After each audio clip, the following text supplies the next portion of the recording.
Hey there, and welcome back. Settle in as if the room around you has lowered its voice for the night.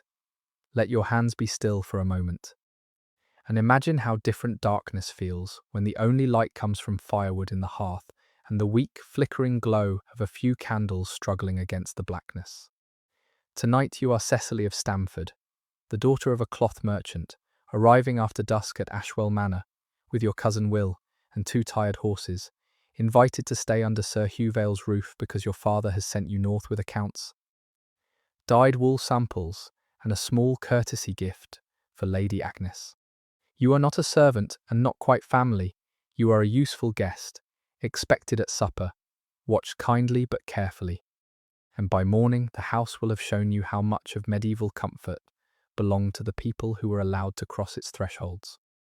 The last mile has gone soft under the horses' hooves, and your cloak carries the smell of damp wool, leather, and crushed leaves.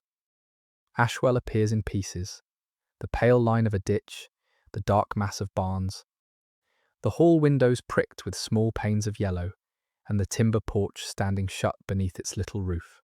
You keep one hand on the satchel with your father's folded accounts, not because you fear theft here, but because it reminds you why you may sleep under a lord's roof without belonging to it, beyond the door. A place has been made for you at table, and somewhere upstairs, or in a curtained corner, away from the hall, a bed has been decided before you ever see it. Past that door, the manor is less a single grand house than a household kept in motion after sunset. You will feel it first in the rushes underfoot, and the way the high table pulls every glance toward it. Then in the wash water offered before supper, the trencher bread that becomes a plate, the salt set where rank can see it, the servants who know which passage is quicker than the public way, and the animals settling in the yard while people above them guard their manners. As Cecily, you have enough status to be received, enough distance to notice everything, and enough tiredness from the road to understand why even a narrow borrowed bed can feel like mercy in a house where privacy is never simply owned. Before the door opens, tell me where you are listening from tonight and what time it is there for you. Your comments mean a lot. I read your comments and try to answer as many as I can. Feel free to share the houses, kitchens, castles, family rooms, and night journeys you would like to step into next. If you enjoy these long, quiet walks through the past, subscribe, and now we can leave the road behind and go inside with Cecily. The latch lifts from within, and the sound is not grand at all. It is a wooden scrape, an iron tongue freed from its catch, a delay of one breath, while the person on the other side judges who has come to the porch after dark. The boards beneath your shoes are wet at the edges, where rain has blown under the little roof, and the threshold is worn into a shallow hollow by years of boots, pattens, servants' clogs, and visitors who had to wait here before the house admitted them. Your cousin Will stands half a pace behind you with his cap in his hand, leaving you nearest the door because the errand is your father's, the accounts are in your satchel. And your manner will tell the household whether Stamford has sent a daughter who knows how to behave. The man who opens is not Sir Hugh. No lord of a manor comes himself to answer a porch latch after dusk, even for a guest who is expected. You see a sleeve darkened at the wrist, a belt with keys and a knife. A face made harder to read by the light behind him. He recognizes the shape of a rival before he recognizes you. 2 road-marked people, 1 pack horse, 1 riding horse, a folded letter already brought up from the gate earlier in the day, and a household that has been warned to make room. He lowers his head enough to acknowledge you, not enough to make you important, and steps aside. The porch gives way to the screen's passage, and at once the manor becomes narrower than it looked from outside. You do not enter straight into the open glory of the hall. First, there is this cross passage at the lower end, a strip of working space between the outer door and the room where the household displays itself. The timber screen rises beside you in dark panels, shutting off the lower end of the hall so that arrivals, servants, platters, barrels, and muddy feet do not spill directly into the Lord's sight. In daylight perhaps, the carving might show more, a worn edge, a little chamfer, a place where many shoulders have brushed the wood. At night it is mostly mass and shadow, and it tells you where not to go before anyone has to correct you. The smell changes first. The yard had been wet earth, horse sweat, and the green rot of leaves near the ditch. Here the air is thick with ale, old rushes, wool cloth drying on bodies, smoke caught somewhere above the hall, and the sour sweet breath of stored food behind closed doors. To one side, the buttery keeps its barrels and drinking vessels, the part of the household where ale is drawn and counted, because drink in a manor is not only refreshment, but provision, payment, order, and habit.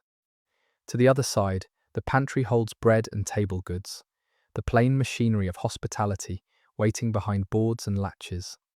These doors are close enough that a guest can smell their work, but not so open that she may presume to enter. Your shoes press into rushes that have been scattered over the floor to take the dirt of the day. They are not meadow fresh now. They hold crushed stems, grit, damp, the faint scent of herbs that once sharpened the air, and beneath that the older smell of a room used by many feet. A manor floor is never only floor. It records who has crossed it. The steward with his tally, the boy carrying a bowl too large for him, the maidservant with sleeves pinned up, the hound nosing where scraps have fallen, the visiting priest, the tenant who waits below the dais with his cap twisting in both hands. You stand on that mixed evidence and pull your cloak closer, not from cold alone, but because you have passed from road privacy into household sight. Servants move through the passage as if the dark belongs to them. One carries an ewer in both hands, the metal catching a broken seam of light as she turns toward the hall. Another slips from the pantry side with a stack of trenchers covered by a cloth. Their bodies know the width of the way, the swing of the doors, the places where a stranger might hesitate. No one rushes wildly, that would look badly ordered, but they waste no movement, and their silence is not emptiness. It is discipline, the kind learned by repeating the same route until the body can find it, while the mind holds 3 other tasks. You wait where the man at the door has left you, just inside the passage and not yet admitted to the hall. This waiting is part of being received. In your father's house in Stamford, customers may enter a shop room and be greeted among bales and measures, with cloth drawn over a counter and fingers testing, weave and nap. Here the house has more stages. The porch took your arrival from the road. The passage takes the mud and uncertainty from you. The hall, when you are brought into it, will take your name and place it where everyone can see what sort of guest you are. Between those stages you hold yourself still. Will shifts behind you, careful with his boots, and you feel the satchel strap pressing a mark into your shoulder. Inside it, the folded accounts are wrapped against damp, along with the dyed wool samples your father chose in colours. He trusted to speak well of his trade, a sober blue, a madder red, a brown with a good even finish. The courtesy gift for Lady Agnes is smaller, tucked apart so it will not be crushed. You have carried those things for miles, but here they seem to weigh differently. On the road they were cargo. In this passage they are reasons. Proof that your presence has a purpose beyond shelter. From beyond the screen comes the hall itself, heard before it is seen. A low body of sound gathers there. Benches moved, a cup set down, a dog corrected by a hand rather than a voice. The drawn-out creak of roof timber above the firelit space. You glimpse brightness where the screen opens, but it does not reveal the whole room at once. Medieval houses often make rank visible, by direction as much as by decoration.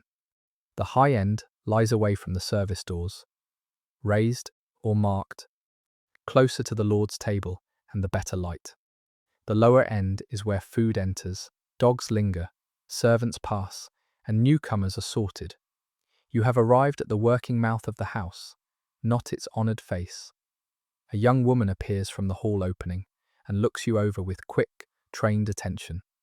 She notes the wet hem of your gown, the quality of your cloak, the satchel, Will behind you, and the fact that you keep your eyes lowered without seeming afraid. She does not speak a welcome aloud. She has no need to.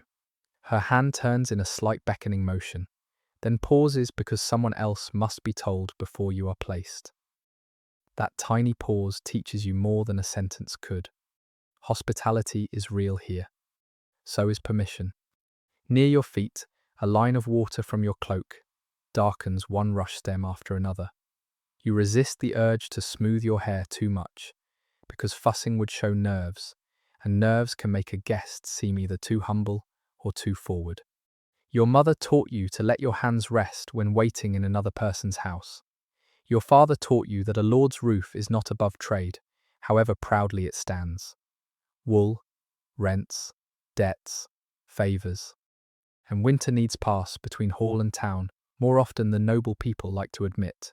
Remembering both lessons, you breathe through the ale-heavy air and let your face become composed. At last, the direction comes. The man with the keys takes your wet outer cloak from your shoulders, not tenderly, but with the brisk care given to a thing that must be dried without being lost. Another servant gestures for Will's pack to be set near the passage wall, where it will not trip the supper traffic. Nothing disappears. Everything is absorbed into the order of the house. Your horses will be led away. Your satchel will stay with you. Your name will go ahead of you by glance, by nod, by someone crossing to the upper end of the hall before you do. Then the screen no longer hides the room. You step from the passage toward the great hall, and the dark house opens upward. The road falls behind you at last, not because it is forgotten, but because Ashwell has taken you through its first gate of manners. Behind you are the buttery, the pantry, the wet porch boards, and the servants who keep the lower end alive. Ahead is the lighted space where Sir Hugh and Lady Agnes will receive you according to your worth, your errand, your father's name, and the place prepared for you before you ever crossed the threshold. The hall receives you by height before it receives you by name. After the narrow screen's passage, the roof seems to rise into darkness, like the inside of a ship turned upside down, its beams blackened by years of smoke and winter use. The open space is not bright in any even way. Firelight climbs in broken patches along posts and rafters. Candles mark the upper end where rank gathers, and the rest of the room falls into bands of amber, brown, and shadow. You pause where the servant has brought you, just far enough from the screen that the household can see you have entered, and not so far that you seem to have placed yourself. The trestle tables are already set out, long boards on supports that can be taken down when the hall must become something else. Benches run beside them. At the lower end, nearer the service doors, two dogs lie with their heads lifted, judging each newcomer by scent and habit. One has a white muzzle and a torn ear. The other gives a single thump of its tail against the rushes, and then settles its chin back onto its paws. Dogs belong in a room like this because food falls here, boots pass here, and scraps carry more authority than affection. Even their place on the floor tells you where the household is looser and where it begins to tighten. At the far end, the dais holds the high table. It is not very high, perhaps only a step raised above the hall, but that one step changes the room. Sir Hugh Vale sits where the light has been gathered toward him, with Lady Agnes near enough that her presence shapes his welcome without needing to overtake it. Behind them hang woven cloths that break the draughts and display the household's means. Not the richest work you have ever imagined, but costly enough to make your fingers notice the depth of colour, the borders, the effort of keeping wool and thread in good condition through smoke, damp, insects, and handling. A cloth merchant's daughter cannot help looking at cloth, even when she knows she should not look too long. Your eyes lower to the boards in front of you. This is not fear. It is grammar. In a hall, manners are read as plainly as words in a ledger. Stare too boldly at the high table, and you make yourself forward. Keep your gaze fixed on the floor, and you may seem dull, frightened, or poorly taught. You let your attention rest where it is allowed to rest, on the step of the dais, on the edge of a hanging, on a servant placing a cup, on Lady Agnes's sleeve where the fabric catches candlelight and then releases it. Every glance must enter the room with permission. The steward stands nearer the upper end than you do, and for a moment he becomes the hinge between your father's world and this one. He has the composed face of a man trusted to remember names, debts, deliveries, favours, and who was promised what after harvest. Your arrival is not merely private kindness. It is part of the household's record of obligation. Sir Hugh has agreed to receive you because your father has been useful, because cloth travels where land cannot, because a manor may look rooted and self-sufficient while still needing towns, roads, merchants, credit, and news. The accounts in your satchel pull Stamford into Ashwell as surely as if a thread had been drawn from market stall to manor hall. Will remains a little behind you, not hidden, not presented first. His boots have left faint dark marks where the rushes are thinner. He is your cousin, your escort, and proof that you have not travelled alone. But he is not the reason the household has turned its attention toward the lower end. The attention lands on you in layers: the lord's measuring glance, Lady Agnes's neater one, the steward's recollection, the servant's practical notice of whether you must be fed, dried, seated, lodged, or moved from their path. You feel yourself becoming a guest in public, which is different from being welcomed in private. No one embraces you. A medieval manor does not need to imitate a family to shelter a stranger. Instead, the welcome is made of signs. Sir Hugh inclines his head from the dais, granting notice without leaving his place. Lady Agnes turns her body toward you with enough courtesy for the room to understand that you are expected. A servant near the high table makes space on a board for something that will later be brought forward. Another moves a cup farther from the table's edge. These are plain acts, easily missed, yet together they are the shape of safety for the night. You are seen, named, and held inside the order of the house. The hall itself keeps working around the moment. A boy carries wood toward the fire, with both arms locked around the load. A woman at the lower table smooths a cloth over the boards, pressing out a crease with the heel of her hand. Near the screen, someone passes with a covered dish, and the smell of broth, onions, and herbs threads briefly through the heavier scent of smoke. Hospitality may look ceremonial at the dais, but it is being built every moment by bodies in motion, lifted boards, filled cups, swept rushes, washed hands, dry bedding, found somewhere beyond sight. The Lord may offer shelter, but the household has to make it real. You move forward only when the servant beside you gives the faintest sign. The space between the screen and the dais is not long, yet it asks much of the body. Your steps must be measured on rushes that shift underfoot. Your hands must not grip the satchel as if you distrust the room. Your face must show gratitude without asking for pity after the road. As you pass the lower benches, conversation thins. Not because you are remarkable, but because any newcomer entering under a lord's notice briefly alters the balance of the hall. People want to know how near you will be placed to the salt, how warmly Lady Agnes will receive your gift, whether Sir Hugh remembers your father with ease or only by duty. The roof above you gathers the smoke into a blue-brown haze before it escapes through the louver. Old halls live with smoke. It marks the beams, roughens the eyes, clings to wool, and makes the upper darkness seem deeper than the building truly is. You can see why the house felt larger from outside after sunset. The night has come in with you and taken its share of the rafters. At the edge of the dais, you stop.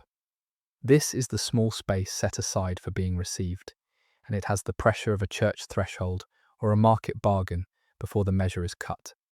You bend as you have been taught, enough to honour the host, not so deeply that you pretend to be a servant.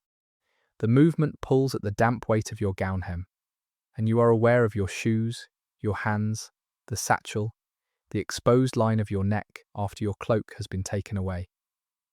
In this room, shelter begins with being looked at. Sir Hugh is older than you expected from your father's mention of him, or perhaps the light makes him so. His hair is cropped close at the temples, and his face has the weathered stillness of a man accustomed to listening to petitions, accounts, quarrels over pasture, and reports of repairs after rain. Lady Agnes has the more readable authority. Her gown is not extravagant, but it is properly fitted, with good cloth at the sleeves and a set of keys hanging where they can be seen when she shifts. Those keys matter. They mean linen, stores, spices, chests, chambers, and the hidden parts of comfort that pass through a lady's keeping. Your father's name travels through the hall in formal handling, though the words themselves are not the thing you hold on to. What you feel is the change after it, the easing of one servant's shoulders, the quick confirmation in the steward's face, the way Lady Agnes's attention rests on the satchel with understanding rather than suspicion.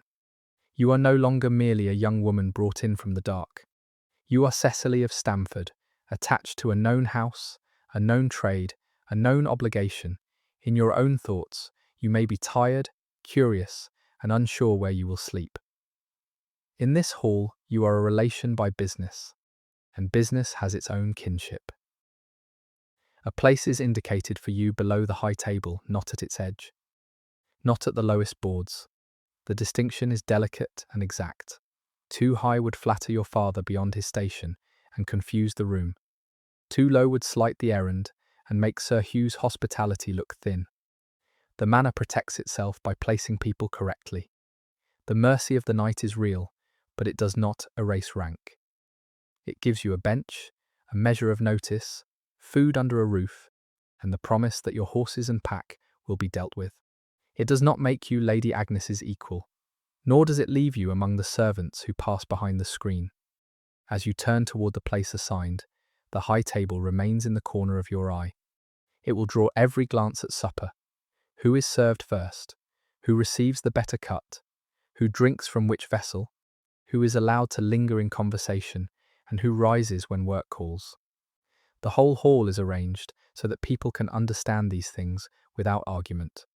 In a world where law, land, money, labour, and family honour meet under one roof, peace depends on visible order. Tonight, that order has made room for you. You sit when it is proper to sit, smoothing your gown beneath you so the damp edge does not brush the person beside you.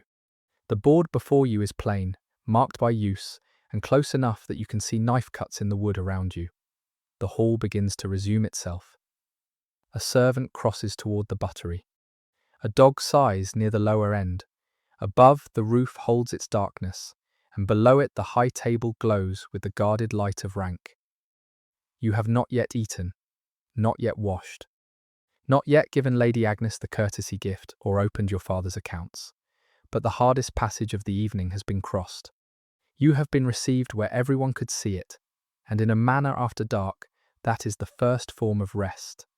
Before any food is brought near you, your satchel receives more attention than your face.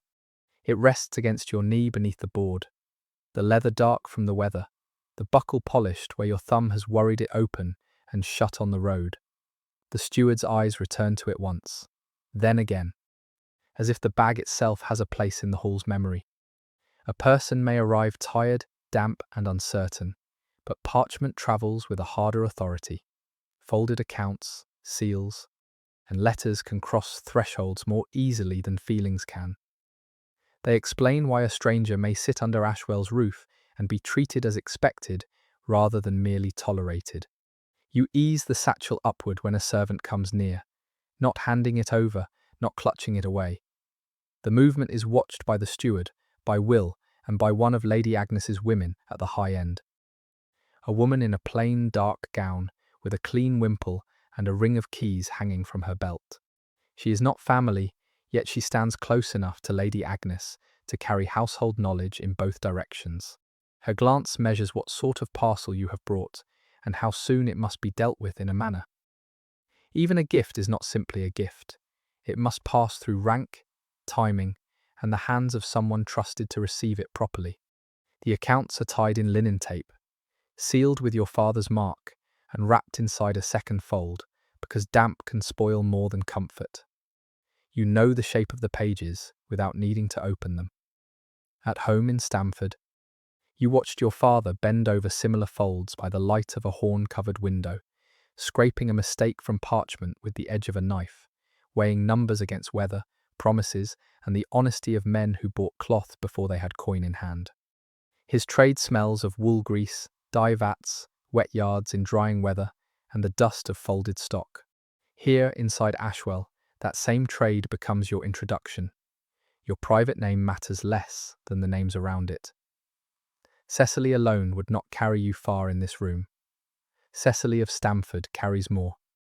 Cecily, daughter of Martin the cloth merchant, carries more still. Behind that are your father's known measures, his temper at the counter, his willingness to extend credit in a hard season. The quality of the blue cloth he sent for Sir Hugh's winter household liveries 2 years ago, and the fact that Lady Agnes once received linen from your mother's cousin when a chest of stored cloth was spoiled by mice. A guest's identity is a bundle of remembered dealings. You enter as yourself, but you are held up by other people's trust.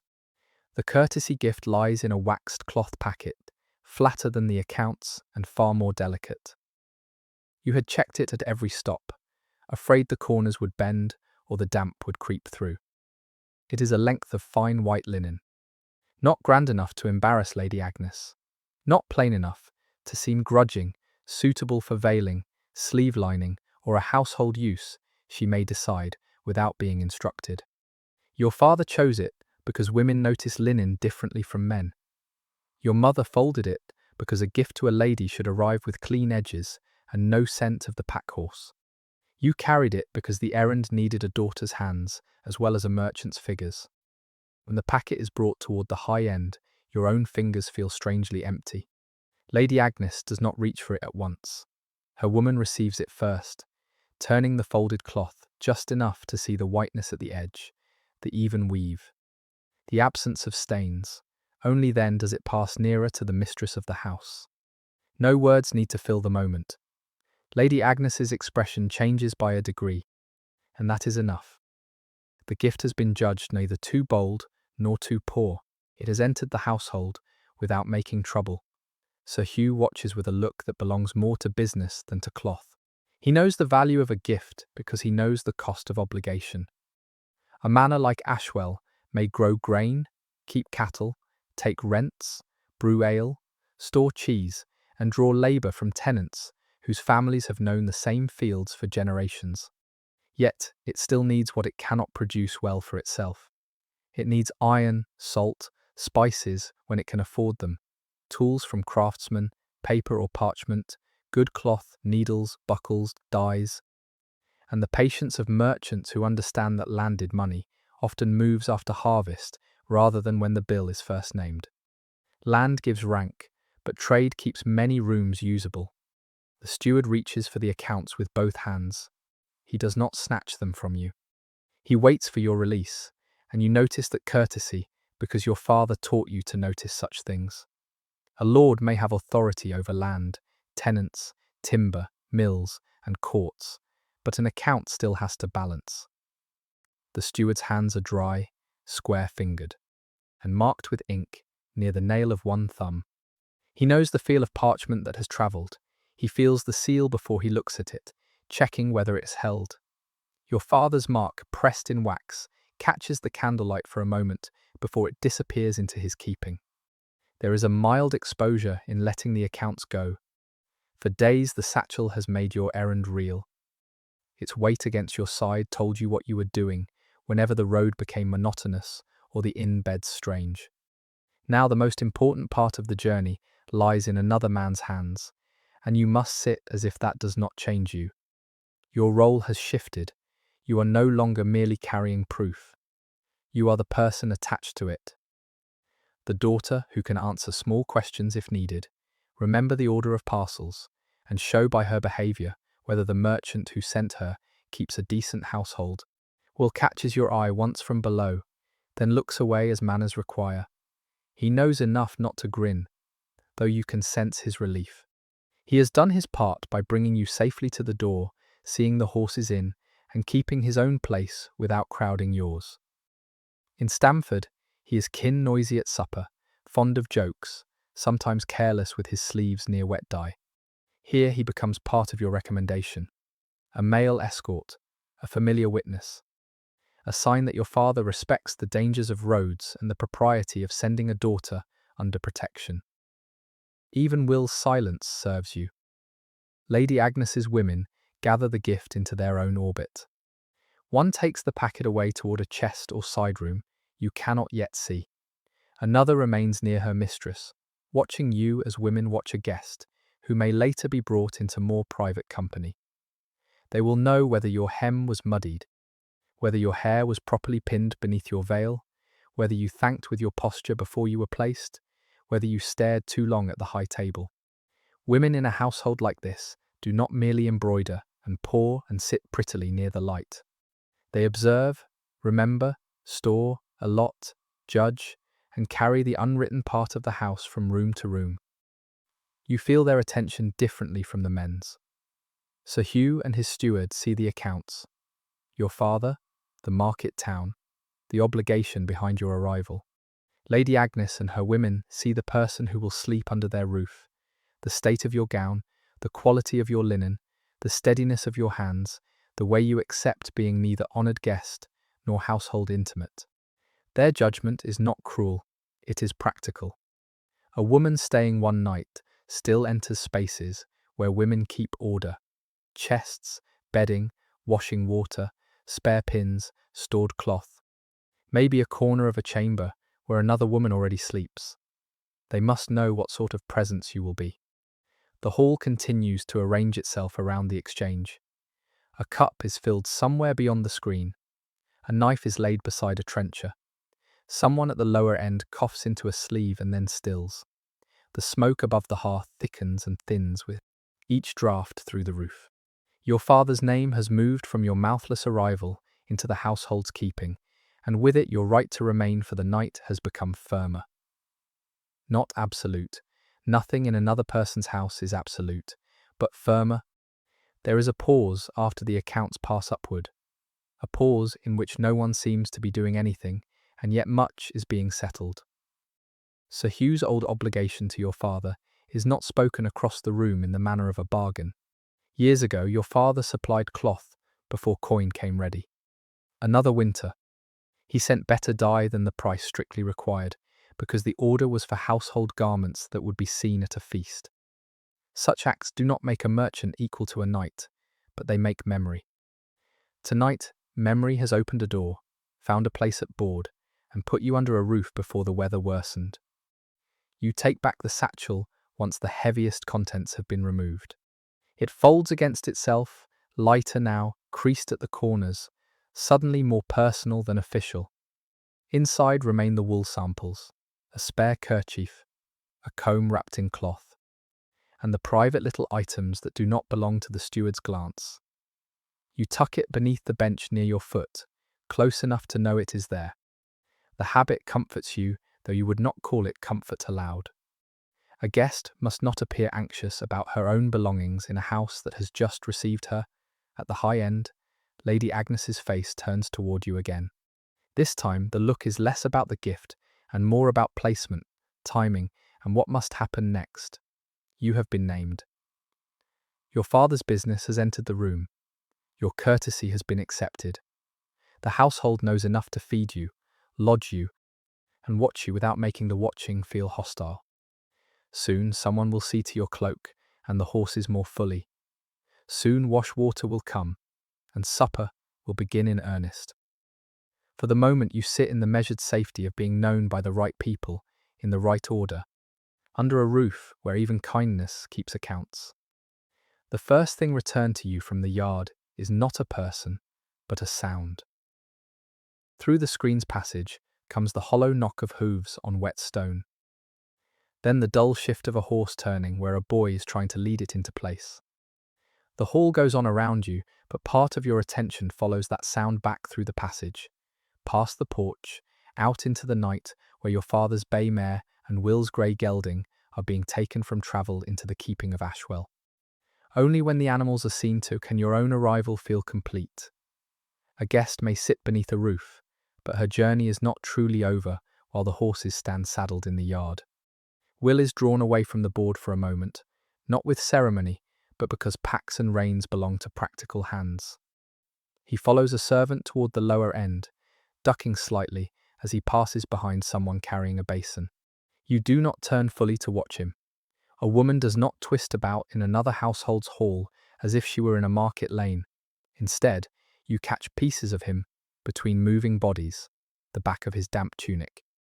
His cap tucked under one arm, the familiar way he bends to check a strap before someone else takes it. Then the screen hides him, and your cousin becomes part of the work outside. The yard beyond the porch has its own order after dark. A lantern burns inside a horn pane, its light clouded by weather and handling. It does not brighten the whole yard. It makes a circle around wet cobbles, horse legs, a boy's sleeve, the glint of a buckle, the dark arch of a stable door. The mare tosses her head once, unsettled by strange smells, and the rein tightens in the stable boy's fist. He is young, but not foolish. He keeps his shoulder clear of her teeth, runs one hand down the wet leather, and waits for the animal to recognize that the road has ended. The pack is lifted from the second horse with more care than haste. Cloth samples, spare linen, Will's rolled cloak, and travel things wrapped against rain all shift as the load comes free. A pack horse remembers weight even after it is gone. For a few breaths, the animal stands as if the burden still presses down. Then its back loosens, and the boy slides the saddle cloth away. The cloth is dark with sweat and weather, and steam rises from it only faintly in the cold air. It will have to be hung, rubbed, checked, and kept from souring by morning. No one at the high table needs to see that labour for it to matter. Your own cloak has already left your shoulders, but now you see what becomes of it. A servant near the screens has carried it not to the fire, as if it were a treasure, but to a workable patch of light, where mud can be dealt with before it stains deeper. He shakes it once, firmly, away from the rushes, simply in the manner of a household that has handled wet wool before. Burrs come loose. A line of dark water beads along the edge and drops. The cloak is not you, but seeing it tended lets some part of you unclench. Hospitality lives in these plain acts. It is not only the lord's nod or the lady's acceptance of linen. It is a peg found for a cloak. Straw measured for horses, a saddle lifted before the leather cracks, fodder brought down from storage, and a boy willing to put his hands against a wet girth at the hour when he may already have thought the yard's work was nearly done. The manor's comfort is spread through many bodies. Some sit under candlelight. Some stand ankle-deep in damp straw. The person being honoured may never know which tired hand made the night easier. A gust pushes through when the outer door opens again. You feel it along the side of your face before the door is closed, carrying yard smell into the hall. Wet hide, trampled straw, churned earth, and the sharpness of dung softened by rain. The air vanishes quickly into the stronger smoke and ale of the room, but it is enough to remind you that Ashwell is not only hall and dais. It is byres, stables, barns, kennels, carts, tipped against walls, hens tucked into roosts, harness hung from pegs, and stores kept against the long arithmetic of winter. The household indoors depends on the yard, as surely as the table depends on bread. From where you sit, you can hear the stable door bar lifted, then a muffled thud as something wooden meets its frame. The horses are being brought under cover. A manor stable is not a place of polish. It is close, breathing, and useful, with straw underfoot and dust in the beams. With hay stored where it can be reached, and a ladder that leaves chaff on a boy's sleeves. The animals that carry guests, pull carts, haul grain, and mark status all need attention before the people who own or borrow them can rest.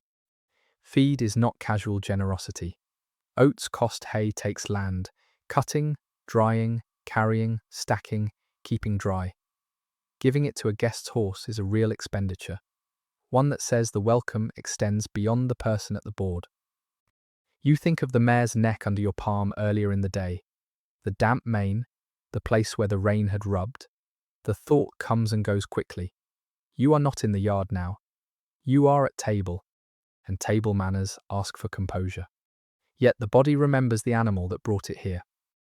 Your knees still know the shape of the saddle, your fingers the stiffness of reins, your ear the rhythm of hooves on the last rise before Ashwell.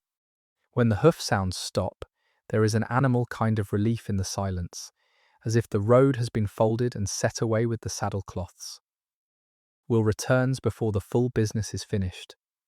His hair is damp at the temples, and one sleeve bears a new smear from the stable wall. He does not give you a report aloud. He only resumes his lower place with a brief glance that tells you the pack has been removed, the horses accepted, and nothing has gone badly. The look is so ordinary that no one else needs to notice it. You receive it and let your face remain calm. In another house, even family reassurance must be fitted into the room's rules. A servant brings your cloak past again, now shaken freer of loose mud and folded over one arm. It will not be dry for hours. Wet wool keeps its own counsel, heavy and smelling of field and road. But the worst of the mess has been brushed away. The servant hangs it near the lower end, where air can reach it without letting it smoke too fiercely or drip onto a place meant for eating. No one offers praise for this decision. Good household work often disappears into the fact that nothing has gone wrong. The cloak is not scorched, not lost, not left in a heap, not allowed to spread mud underfoot. It is simply in the right place. Outside, another animal shifts, perhaps one of the manor's own horses objecting to strangers in its stable. A low voice checks it without drama, and a bucket is set down. The yard is darker now than when you arrived, though more alive to your imagination because you know what is moving there. A cartwheel leans by a wall. Rainwater gathers in a rut. Somewhere a hen rustles awake and settles again. The stable boy carries a twist of hay with his chin tucked against the weather. His work will not bring him to the high table, but for this night his hands have entered your story as surely as Sir Hugh's welcome has. Lady Agnes's women see more than you think they do. One glances toward the hanging cloak, then toward your hem, and makes a small decision about what you will need before you are sent to sleep. Perhaps a drier wrap, perhaps a place to lay the gown edge later, perhaps nothing more than the knowledge that you have come through weather and should not be kept standing longer than necessary. Women's household care often begins as inspection. It looks like judgment, because it must judge what is wet, what is torn, what can wait, what must be fetched, who is too proud to ask. The steward, meanwhile, has already turned back to the business of the hall. Your accounts are in his keeping, your horses are in the yard's keeping, your cloak is under a servant's eye. These separations matter. In your own home, a family might keep track of such things by familiarity, with your mother calling for a peg, your father asking after the mare, a younger child dragging straw where it was not wanted. At Ashwell, care is divided by office and habit. The result is impersonal, but not unkind.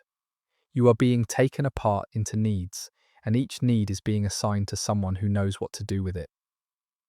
That is how relief arrives here. Not in a rush, not in open tenderness, but item by item. The bag lightened, the gift accepted, the horses led under cover, the cloak brushed and hung, the pack moved from the passage. The cousin returned. The outer door closed again against the yard. Around you the hall resumes its breathing. Benches filling, servants passing, dogs alert for dropped food. You sit with less weight on your shoulder than you had an hour ago, and with more dependence than you would ever have admitted on people whose names you may never learn. The manor has not made a fuss over you. It has done something more useful. It has begun to keep you for the night. The signal comes from Lady Agnes's woman, rather than from the steward. She appears beside the bench with a candle shielded in one hand, and the nearness of her light changes the board in front of you, turning knife marks and crumbs into ridges and shadows. Her purpose is clear before any formal explanation reaches you. The household has accepted that you will sleep here. Not merely sit at supper, not simply wait out the rain, sleep. That is a deeper form of permission, and it requires a woman to take charge of where your body will be placed when the public part of the evening is done. You rise with your satchel, leaving Will where he belongs, among the lower company of men and guests. His lodging will be arranged elsewhere, perhaps nearer the hall, perhaps in a space where male servants, travellers, and lesser retainers can lie down when the boards are cleared and the rushes are swept. No one treats this as hardship. In many houses, the hall itself becomes a sleeping room after meals, with bodies stretched near benches, cloaks rolled under heads, dogs nosing for leftovers before settling. But you are a young woman carrying your father's business, and Lady Agnes has received you. Your sleeping place must be more guarded than that. The route begins at the edge of the hall, then bends away before you can feel too certain of it. A manor at night is not a straight line from room to room. The woman leads you along the side of the hall, past a darker post where smoke has stained the wood, toward a passage that would be easy to miss if you had not been shown. You keep close enough to follow the candle, but not so close that you crowd her heels. Behind you, the high table remains audible rather than visible. A cup moved, a bench creaked, a servant's shoes passing over rushes. Ahead, the house tightens. The stair is narrow, set where the hall's grandeur gives way to the living parts of the manor. Its treads are uneven from use, and your hand hovers near the wall without pressing against it. Lime wash catches the candle in dull patches. Here the air changes again, losing some of the hall's smoke and taking on the scent of plaster, old timber, stored linen, and the dry dust that gathers in corners above public rooms. Every step upward feels like a smaller permission granted after the larger one below. Not everyone in the hall will climb this way tonight. Not everyone is meant to know what lies beyond it. At a landing, the woman pauses to let someone pass. Another household woman comes down with folded cloth over one arm, her head bent to keep the bundle from brushing the wall. The two bodies negotiate the width without fuss. You turn your shoulders and draw the satchel close. The exchange lasts only a moment, yet it tells you how crowded privacy can be. Chambers above a hall are not the empty, personal rooms, imagined by later centuries. They are stores, sleeping places, workrooms, passages, and guarded compartments of rank. People pass through them because the house needs them to. The room granted to you is not large. That is the first kindness of honesty. It does not pretend to be a lady's chamber, nor does it leave you exposed in the hall. A low bed stands along one wall, its curtains drawn back and looped so the bedding can be inspected. A chest sits near the foot, iron-banded and scarred by old use. A peg has been cleared for clothing. On a board near the wall, a basin waits, empty for now, with a folded linen cloth laid beside it. The candle shows each thing separately, as if the room is being counted for you. Bed, chest, basin, peg, blanket, space enough to turn. The bed is narrower than the one in your parents' chamber, but more private than anything a traveller has the right to expect. Beneath the linen lies a mattress filled with straw or mixed flock, shaped by previous bodies and beaten into service for another night. The linen has been laid smoothly, though not with luxury. A wool blanket is folded at the foot, dense and practical, its edge darned where a thread once pulled loose. The curtains are plain, made to keep draughts and eyes away, and their rings sit on a wooden frame, polished by repeated drawing. Privacy here is not a condition. It is an object that must be hung, tied, opened, closed, and maintained. You stand just inside the doorway while Lady Agnes's woman lets the candle travel over the bed. She is showing you that the place is prepared and that nothing improper is hidden. You understand the gesture.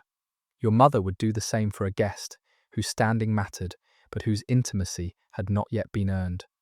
A bed offered too casually. A bed offered with too much fuss can embarrass. This one is presented with household restraint, clean enough, enclosed enough, near enough to the women's side of the house, and modest enough to remind you that you are still passing through. The chest is not yours to open. Its presence makes the room feel occupied, even if no one else will sleep here tonight. Perhaps it holds spare hangings, a winter coverlet, or garments belonging to one of the household women. Perhaps it has been shifted aside to make room for you. Its locked face tells you that borrowed privacy comes with boundaries. You may put your satchel near the bed. You may hang your gown later if the hem still holds damp. You may use the basin when water is brought. You may draw the curtains when told it is proper to withdraw, but the room does not become yours because you lie down in it. A shutter is fastened over the window, leaving only a thin seam where night presses at the edge.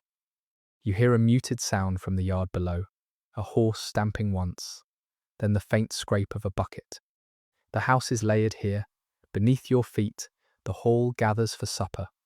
Beyond the wall, women move with linen, keys, and stored knowledge. Below the shutter, animals shift in straw. Above the roof takes the weather. To sleep in such a place is to be inside many lives at once, separated by planks, cloth, and habit, rather than by true silence. The woman sets the candle nearer the basin for a moment and touches the folded blanket, not to unfold it, only to show its readiness. Her hand is work-shaped, with a roughness near the thumb and a thin line where thread or reed has cut the skin. You notice because women notice hands. Your own hands, though not as worn as a servant's, are not idle hands either.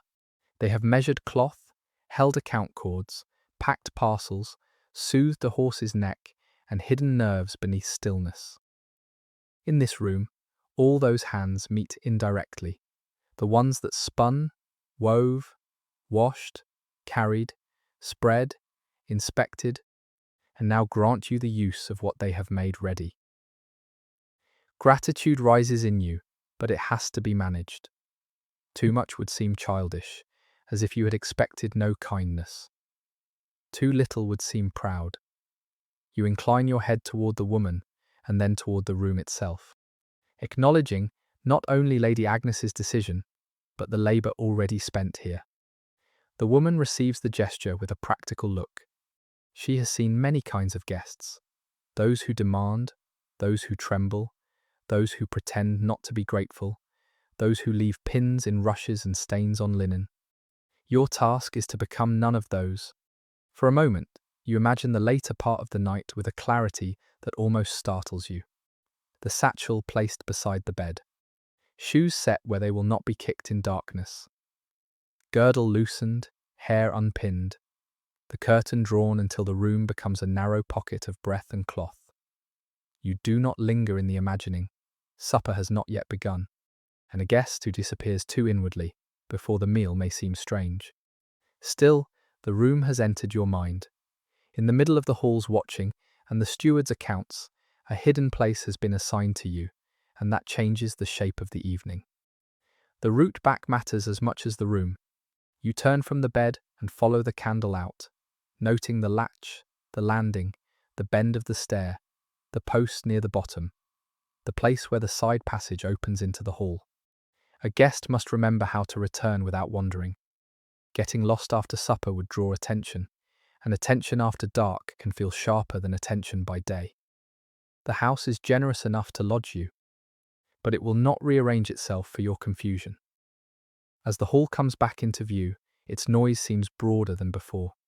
You have seen the narrow place where the night will end, and now the public room looks more staged, more temporary. Benches, boards, servants, high table, dogs, rushes, and smoke all belong to the hours before sleep. Above or beside them, hidden in the house's timbered body, the bed waits with its folded blanket and its plain curtains. You return to your assigned place with the knowledge tucked carefully inside you. Ashwell has given you privacy, but only by lending it. Tonight, that is enough. The ewer appears before the food. It comes from the upper end first, catching light along its curved side as a servant carries it with the basin tucked against her hip and a folded towel over one forearm. The movement is ordinary enough that no one in the hall breaks the rhythm of gathering, yet every person near the boards understands the change. Supper is close now. Before bread is handled, before cups are shared, before knives come out from belts and sleeves bend over trenchers, hands must be made fit for the table. At the high end, the ritual is more visible. Water is poured for Sir Hugh, then for Lady Agnes. Then for those placed near enough to belong to that end of the room, the servant tips the ewer so the stream falls cleanly into the basin without splashing the cloth. Another holds the towel ready. No one lingers over it, but no one treats it as meaningless either. In a house where fingers touch food, personal knives cut from shared dishes, and drinking vessels may pass from hand to hand, washing is both bodily need and public courtesy. You watch without seeming to study. Your turn will come lower down, and your face must not show impatience or embarrassment. There is dirt at your cuffs from the road. The backs of your hands look clean enough at first glance, but the nails tell another story. A dark trace from rains, a line of mud near the thumb, a reddish mark where the satchel strap rubbed. You fold your hands together beneath the board, waiting for the basin to travel through rank. The hall is tightening toward the meal. Trestle boards that had seemed like plain wood a moment before now become boundaries. People shift to make room in expected ways. A man at the lower bench moves his knee so a servant can pass. A boy slides a board end into place and checks whether it sits level on its support. Near the screen, someone lifts a stack of wooden bowls from a cloth. The dogs rise, read the change, and settle nearer the lower end, with the patience of creatures who know that food brings gravity to a room. Voices drop, then resume in thinner strands. When the ewer reaches your part of the board, the servant's attention rests on you fully for the first time. She is perhaps not much older than you. Though work has made her face more guarded, her sleeves are pinned back from the wrist. A damp crescent darkens the front of her gown, where water has splashed before. She bends without civility and without delay, bringing the basin close enough that you need not rise. The towel lies over her arm, linen worn thin by washing but clean. You notice the folded edge, because your mother would notice it, and because cloth tells truths, even when people are silent. You extend your hands over the basin. The water strikes your fingers with a chill that makes the joints tighten for one breath. It is not icy, not cruel. Simply drawn and carried in a house where comfort comes through labour and is not always adjusted to the wishes of one guest. The first stream runs grey at once, gathering dust from your skin, loosening the dirt at the cuticles, finding the faint crease where your palm held the rain. You rub thumb against thumb, then the backs of your fingers, keeping the motion modest. Too little washing would look careless. Too much would make a display of what everyone already knows, that you came from the road. The servant understands the right amount without needing to be told. She waits for you to turn your hands once. Then pause again. The stream is narrow and controlled. Water falls into the basin with a low metal sound, deeper than you expect, and for a moment the whole evening gathers there. Road dirt leaving skin, a guest becoming presentable, supper becoming possible. Around you, others look away politely while still receiving the information. A hall is full of such glances. People do not have to stare for manners to be measured. The towel comes next. Linen against damp fingers feels plain and exact. You press rather than scrub, drying the spaces between fingers, the heel of each hand, the place where your cuffs might wick water upward if you are careless. The towel carries a clean. That is honor enough. You are being included in the table's discipline. A trace of road remains at one cuff. You see it when you lower your hands, a dark crescent near the seam. It cannot be washed away here without drawing notice. So you let it be. Cleanliness in this house is not the impossible dream of being untouched by dirt. It is knowing which dirt must be removed before eating, praying, sleeping, or standing before someone of rank. Hands matter now. Face and veil matter. Clothing must be managed as well as circumstances allow. A life lived near animals, smoke, wet roads, rushes, and open yards cannot pretend to be spotless. It can still insist on decency. The basin moves on. The water inside has taken something from each person it served, and still the ritual continues. Those of higher rank receive fresher water, better towels, and more attention. Those at the lowest end may wash with less ceremony or after others have been seen to. You sit in the middle of that arrangement, near enough to be served, far enough to understand that the basin's path has already described you. No one has to name the difference. The order of the pouring has done it. As the servant withdraws, you feel your hands more sharply than before. The fingertips are chilled, the skin newly awake, the nails cleaner, the palms lighter. You have spent the day using your hands for travel, carrying, holding, guarding. Now they must become table hands. They must tear bread neatly, accept a cup without greed. Your family table has its own rules, softened by repetition. You know which board creaks, which cup your brother favours, how your father wipes his knife after cheese, when your mother will notice a sleeve too near a dish. Here, every familiar habit must be remeasured. The distance between your elbow and your neighbour's space, the timing of your hand toward the bread, the way you receive what is placed before you. Even drying your fingers has made you more aware of the body that must perform gratitude without seeming rehearsed.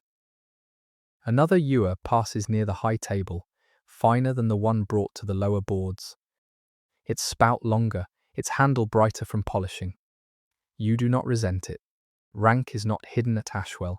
It is maintained like the roof, the pantry, the accounts, and the locked chests upstairs. Better vessels at the dais, plainer service below, enough water for all who need to eat. The comfort of the manor does not lie in equality. It lies in knowing where you have been placed and finding dignity there. Servants begin to replace the washing things with the first preparations for supper. The basin disappears behind the screen. The towel is carried away folded inward. Damp where your hands and others have left their marks. A board near the centre is wiped once more with a cloth that smells faintly of old ale. Trencher bread is brought in under cover. The hall changes not by announcement, but by accumulation. Cleaner hands, straighter benches, lowered voices, a servant standing ready at the buttery door, the high table watched from the corners of many eyes. Your own hands rest now on your lap, cool and bare, except for the memory of the towel. You keep them still. The simple act of washing has altered your place in the evening. You are no longer the road-marked guest newly brought in through the screen, nor the daughter whose accounts had to be inspected, nor the woman whose bed had to be shown before supper. You are ready to be fed among others. That readiness is public, bodily, and fragile. One wrong reach, one careless smear, one greedy movement toward a shared cup could undo the composure that water has just helped restore. Yet there is kindness in the ritual too. However many rules surround it, the water has given you a way to begin again. The road has not vanished, but its dirt no longer sits in the lines of your fingers. Your father's errand remains. But, for a while, it can rest with the steward's papers.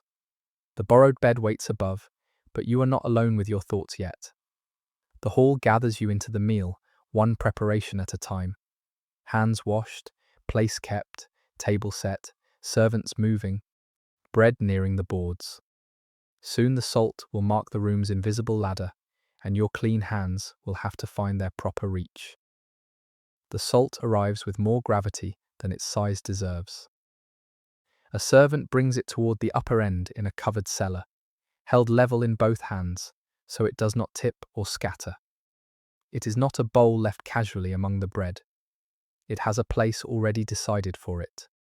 A bright point on the high table where the better light can find the rim, and the household can see that it has been set correctly. The room does not fall silent, but the talk thins as the servant reaches the dais. A thing as ordinary as salt can make people sit straighter when rank has been stored inside it. You watch from your assigned bench without moving your head too much. Salt is food, but it is also money, preservation, distance, and privilege. It keeps meat through leaner months. It sharpens dull pottage. It belongs in accounts as surely as wool and ale do. In your father's house, salt is respected, measured, kept dry, and never wasted. Here, at Ashwell, its placement does something more. It marks the upper reach of the table as plainly as a painted line. Those nearest it sit nearer Sir Hugh's notice. Those below it know they are being fed under his roof, but not drawn into his circle. Your own place is neither near enough to presume nor low enough to sting. That is the delicate mercy of it. You can see the salt, but you do not sit beside it. You can hear the high table if the hall settles, but you are not expected to answer its moods. A lesser guest might have been placed close to the screen where dogs breathe at the rushes and servants pass with elbows tight to their sides. A greater one might have been lifted toward the dais, where every movement is more exposed. Your bench holds you in the middle, where your father's usefulness is honoured, and your birth is not mistaken. The trencher bread comes next, cut thick and set before places that matter first. Each piece is older than eating bread, close-grained enough to bear pottage, meat juices, or whatever the kitchen sends. A servant lays one before you with the same practiced hand that brought the water. And for a moment the bread seems like an object of trust. It is not only food, it is a plate made from grain grown, ground, kneaded, baked, carried, and counted. You rest your clean hands near it, but do not touch. Others have not been served yet. The order of receiving is part of the meal. Benches fill with bodies in wool, linen, leather, and the smells of weathered clothing. A man across from you shifts his knife sheath so it does not press against the board. The woman to your left, older than you, and dressed in a russet gown with a plain veil, leaves you enough space to sit without crowding. She notices your washed hands, your folded cuffs, the satchel tucked beneath the bench, and then lets her gaze drift toward the upper table. That kindness, if it is kindness, lays in not making you feel newly arrived. She treats your presence as something the household has already accepted. Knives appear quietly, not from a drawer, not from a setting laid equally for every person. Men and women carry them, each blade part tool, part table, companion, part sign of ordinary readiness. You have your own, sheathed at your girdle, the handle worn where your thumb has rested on it through the journey. You do not draw it yet. The first reach toward a knife can look eager if timed poorly. Around the hall, hands wait near belts, sleeves, and boards, each person measuring the moment when use becomes proper. Table manners begin before food enters the mouth. They begin in restraint. Cups are placed less individually. A servant brings them from the buttery side, some better than others, some meant to be shared. At the high table, vessels catch candlelight and remain within chosen hands. Lower down, a cup may pass between neighbours, wiped or turned, accepted with an awareness of mouths, rank, and nearness. You think of the basin's chill at your fingers and understand why washing came first. Clean hands do not remove every intimacy of eating together, but they make that closeness bearable. A hall supper is never truly private. Every person eats in the presence of other people's appetite. The lowering of voices spreads from the upper end like a change in weather. It is not silence. The hall still creaks and breathes. A servant's shoe scuffs a rush stem. A dog gives a soft grunt near the lower bench. Somewhere behind the screen, wood meets wood as a door is pushed back, but conversations become narrower, tucked closer to shoulders. People know the meal is taking shape and that the high table is watching itself be watched.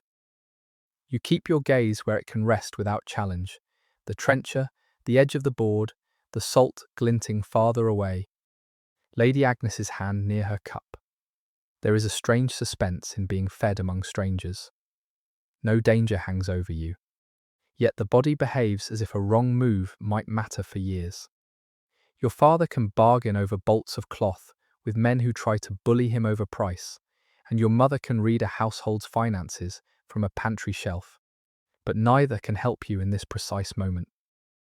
You must know when to reach, how much to take, where to place your knife, when to look up, when to lower your eyes, how to show gratitude without hunger leading the gesture. Manners are a way of carrying your family in your hands. At the dais, Sir Hugh's place is easy to read. Better bread, better light, more space around the elbows. Fewer interruptions from passing servants. Lady Agnes has command without needing the centre. Her nearness to the salt is not merely decorative, it connects her to the giving and measuring of household abundance. A lord may own the manor's authority, but a lady's keeping runs through linen, stores, guests, sleeping places, and the dignity of the table. When her glance drops briefly toward your board, you sit as if the bench beneath you has become firmer. The salt cellar itself is lidded, perhaps of pewter or silvered metal, with a little foot that raises it above the board. Its height is modest, but enough. You imagine the dry grains within, kept from damp by care, handled by servants who know better than to spill what the household has preserved and purchased. Salt does not look like much after dark. It is pale, granular, easily scattered. Yet it speaks with the authority of distance, from coast, pan, mine, merchant, pack, and storehouse, to this table in this manner. By the time it reaches the high end, many hands have already profited from it or paid for it. Your own place below it gives you a clean kind of instruction. You may receive what is sent. You may not assume what is reserved. You may be comfortable enough to eat, not comfortable enough to forget whose roof holds you. The woman in russet tears a corner from her trencher only after a servant has finished serving the person above her. You follow that timing with a delay that feels natural, letting her movement become your guide. The bread resists at first, then gives under your fingers, dense and faintly sour. Your hands are clean, but the table will soon mark them again with crumbs. Will sits farther down, not among servants, but nearer the lower traffic of the hall. You catch sight of him past 2 shoulders and a lifted cup. He appears more at ease than you feel. Perhaps because men's errors at table can look like appetite, where women's may look like poor training. Still, he watches the higher places enough to know his limits. His knife remains sheathed. His elbows stay close. He has become, for this evening, another sign attached to you: family, escort, witness, and another body that must not embarrass your father's name. A servant places a common cup within reach of your section of the board. It lands closer to the woman in russet than to you, which tells you who should take it first. She does so, drinks with measured economy, turns the vessel, and sets it back where the next hand may find it. When your moment comes, the cup is heavier than expected. Its rim cool and faintly damp. You lift it without haste, take enough to honour the offer, and replace it with the handle angled outward. No one comments. That is the reward of doing it properly. The room lets the action vanish. More bread arrives. More knives loosen in sheaths. The upper table receives attention in layers, while the lower boards wait through small gaps. Waiting is built into the meal. To be lower is to watch others served first, and to make peace with the pause. To be middle, as you are tonight, is to feel both the honour of not being forgotten and the discipline of not being first. You have known versions of this in town, at church, at market, in the way customers with old credit are treated differently from strangers with ready coin. Here the same human arithmetic is carved into benches and salted into supper. The room grows easier once you understand where your hands belong.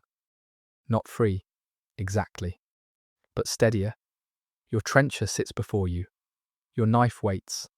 The cup has passed and returned. The salt gleams above its proper company. Lady Agnes no longer studies you, or if she does, she has hidden it behind the movements of the meal. Around you, shoulders loosen by a fraction. A servant comes from beyond the screen carrying the first dish that will make the bread useful. The smell reaches you before the bowl does. Grain, broth, herbs, and the deep plain promise of food from land that has worked all year to arrive at this table. The first bowl settles onto the board with a sound deeper than its size. Wood touches wood, and the smell that rises is plain and welcome. Grain thickened in broth, leeks or onions softened down, herbs from a garden bed near the house, and a trace of meat or bone that has lent flavour even if it has not given much flesh. The servant sets it where your section of the table can reach, then moves back at once for the next dish. Nothing about the pottage is decorative. It is the sort of food that holds a household upright after a day of weather, labour, errands, and waiting. You take your portion when the woman in russet has taken hers, following the order of hands. The wooden bowl is heavier than it looks, smoothed by use at the rim. The pottage clings to the spoon, neither thin enough to drink nor rich enough to feel wasteful. It tastes of oats or barley, of the garden's green edge, of salt used with judgment. A strip of herb catches against your lip. For a moment the pressure of rank loosens, not because it has vanished, but because the body has its own gratitude. Food reaches places that manners cannot. The bread beneath your hand is both plate and meal. You tear a piece from the trencher's edge and use it neatly, pressing it into the thick broth without letting your fingers sink too far. Around you, others do the same with more or less skill, depending on age, hunger, and station. Crumbs gather in the cuts of the board. A servant sees them, though she does not sweep them yet. Bread scraps have futures in a house like this, for dogs, for servants, for trenchers passed down, for whatever use custom and thrift allow. Very little is merely thrown away when grain has taken land, ploughing, sowing, harvest, milling, and baking to arrive here. Ale follows in cups from the buttery. It is not an ornament to the meal, it is daily drink, safer and more nourishing than water left uncertain. Brewed from grain the manor can command or acquire. The ale is mild, brown, faintly cloudy, with a sourness that settles after the first swallow. You take enough and no more, aware of the shared vessel and the watching edges of the table. In your father's house, ale belongs to workdays, bargaining, washing dust from the throat after lifting cloth bales. Here it belongs to the estate's rhythm, malt, mash, barrel, tally, cup, and the servant who knows which vessel goes to which end of the hall. At the high table, better dishes arrive sooner and leave fuller traces. You see a platter carried above shoulder height, a glimmer of fat along the edge of meat, a better loaf set near Lady Agnes. The pottage carries more of the meal's weight. This is not meanness. It is the visible arithmetic of a household that must feed many kinds of people from one store. Sir Hugh's table must display enough plenty to prove his standing. The rest of the hall must be fed well enough to keep loyalty. Cheese comes wrapped in cloth, pale and crumbly at the cut. A servant places pieces where they are due, and the board gains the clean, sour smell of dairy. It speaks of cows milked before the hall filled of women straining, pressing, salting, turning, and keeping cheese in a place where damp and mice must be fought all year. You take a piece when it reaches you. It breaks against the thumb with a faint graininess and leaves salt on the tongue. The woman beside you eats hers with, sparing her fingers from grease where she can. You follow, pleased to have another small cue without having to ask. The preserved meat has a firmer claim on attention. It does not come to every person in the same portion. A slice of smoked or salted flesh is cut thinner at the lower boards, thicker nearer the dais, and its smell threads through the grain and ale, smoke, salt, animal fat. Winter keeping. Fresh meat is not the nightly certainty that later imagining might make it. Animals are wealth while alive, labour while strong, breeding if useful, hides and bones after slaughter. Meat at table carries decisions made months before. Which pig could be spared? Which carcass was salted? How much smoke the storehouse could take? How long the household dared keep it, before mould or rot had the final word. When your portion reaches you, you cut with your own knife. drawing the blade toward the bread rather than toward your hand. Grease marks your fingers almost at once, undoing the basin's purity without making the washing useless. That is the truth of eating here. Cleanliness prepares you for contact, not for escape from it. You touch food, you wipe with bread, you keep your fingers controlled, you use the edge of the trencher to manage what the board cannot. The shared nearness of eating becomes tolerable through rules repeated until they settle into the herbs brighten the pottage in ways that make you think of the garden you have not seen. Somewhere beyond the hall and yard, beds are kept for leeks, parsley, sage, onions, cabbages, and whatever else the household can coax from the season. A manor's food does not begin in the kitchen. It begins in strips of ground, in tenant labour, in the dairy, in the brewhouse, in the dovecote, if there is one, in fish ponds or river rights, in rents paid as grain or poultry or eggs. The hall makes it look gathered and ready.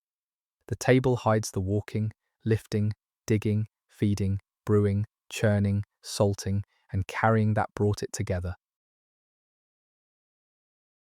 You notice because your father's trade has trained you to see supply behind display.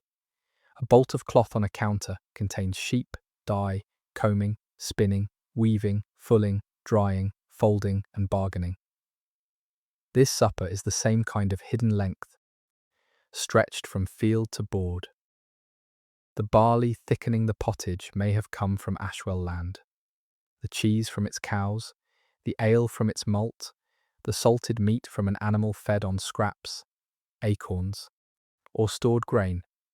Even the bread under your fingers carries the miller's share and the manor's rights. Every bite is local, but not simple. If this were a stricter fasting day, the table would tell the calendar in fish, peas, eggs, if allowed, or dishes shaped around absence. Tonight, there is meat enough to scent the hall, though not enough to make everyone equal in eating it.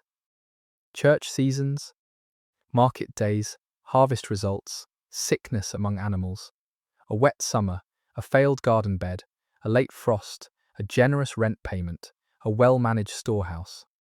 All of these can alter supper before a guest ever sits down. You taste what the season has permitted and what the household has chosen to reveal.